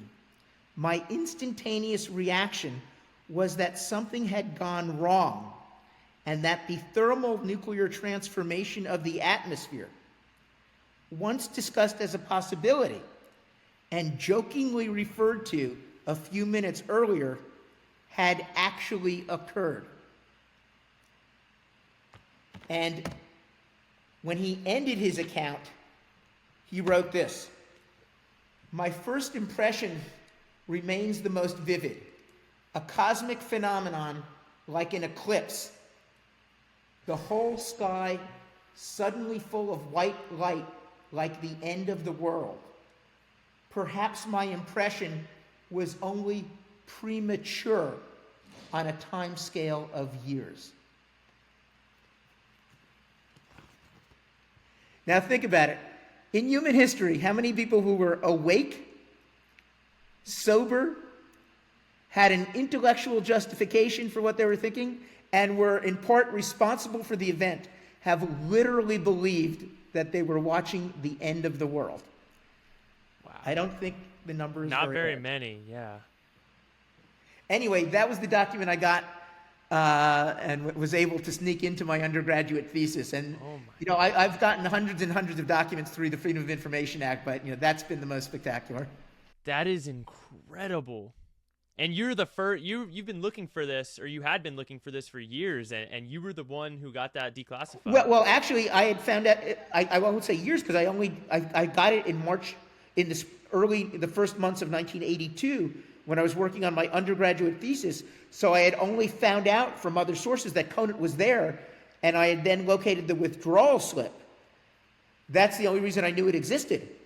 And I was able to plead with the head of declassification to let me jump to the front of the queue because I didn't have a whole set of documents that I want. I just, please, can I see this one? And I don't care about, any technical secrets. And so he took mercy on me and let me get it. Wow. What an incredible story. I mean, that's really amazing. In fact, I ended up writing it up as it was in the Washington Post a few years later. Wow. Well, James, I think that's a wonderful place to end this discussion. This has by far been the longest podcast I've ever done. But I have loved every second of it. You were wonderful.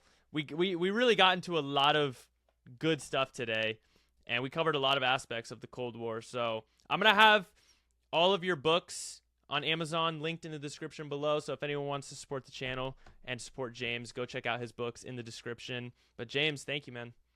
My pleasure. I won't be insulted if you need to edit it a bit. So, no, I'm going to get it all in there. It's all going to stay in there.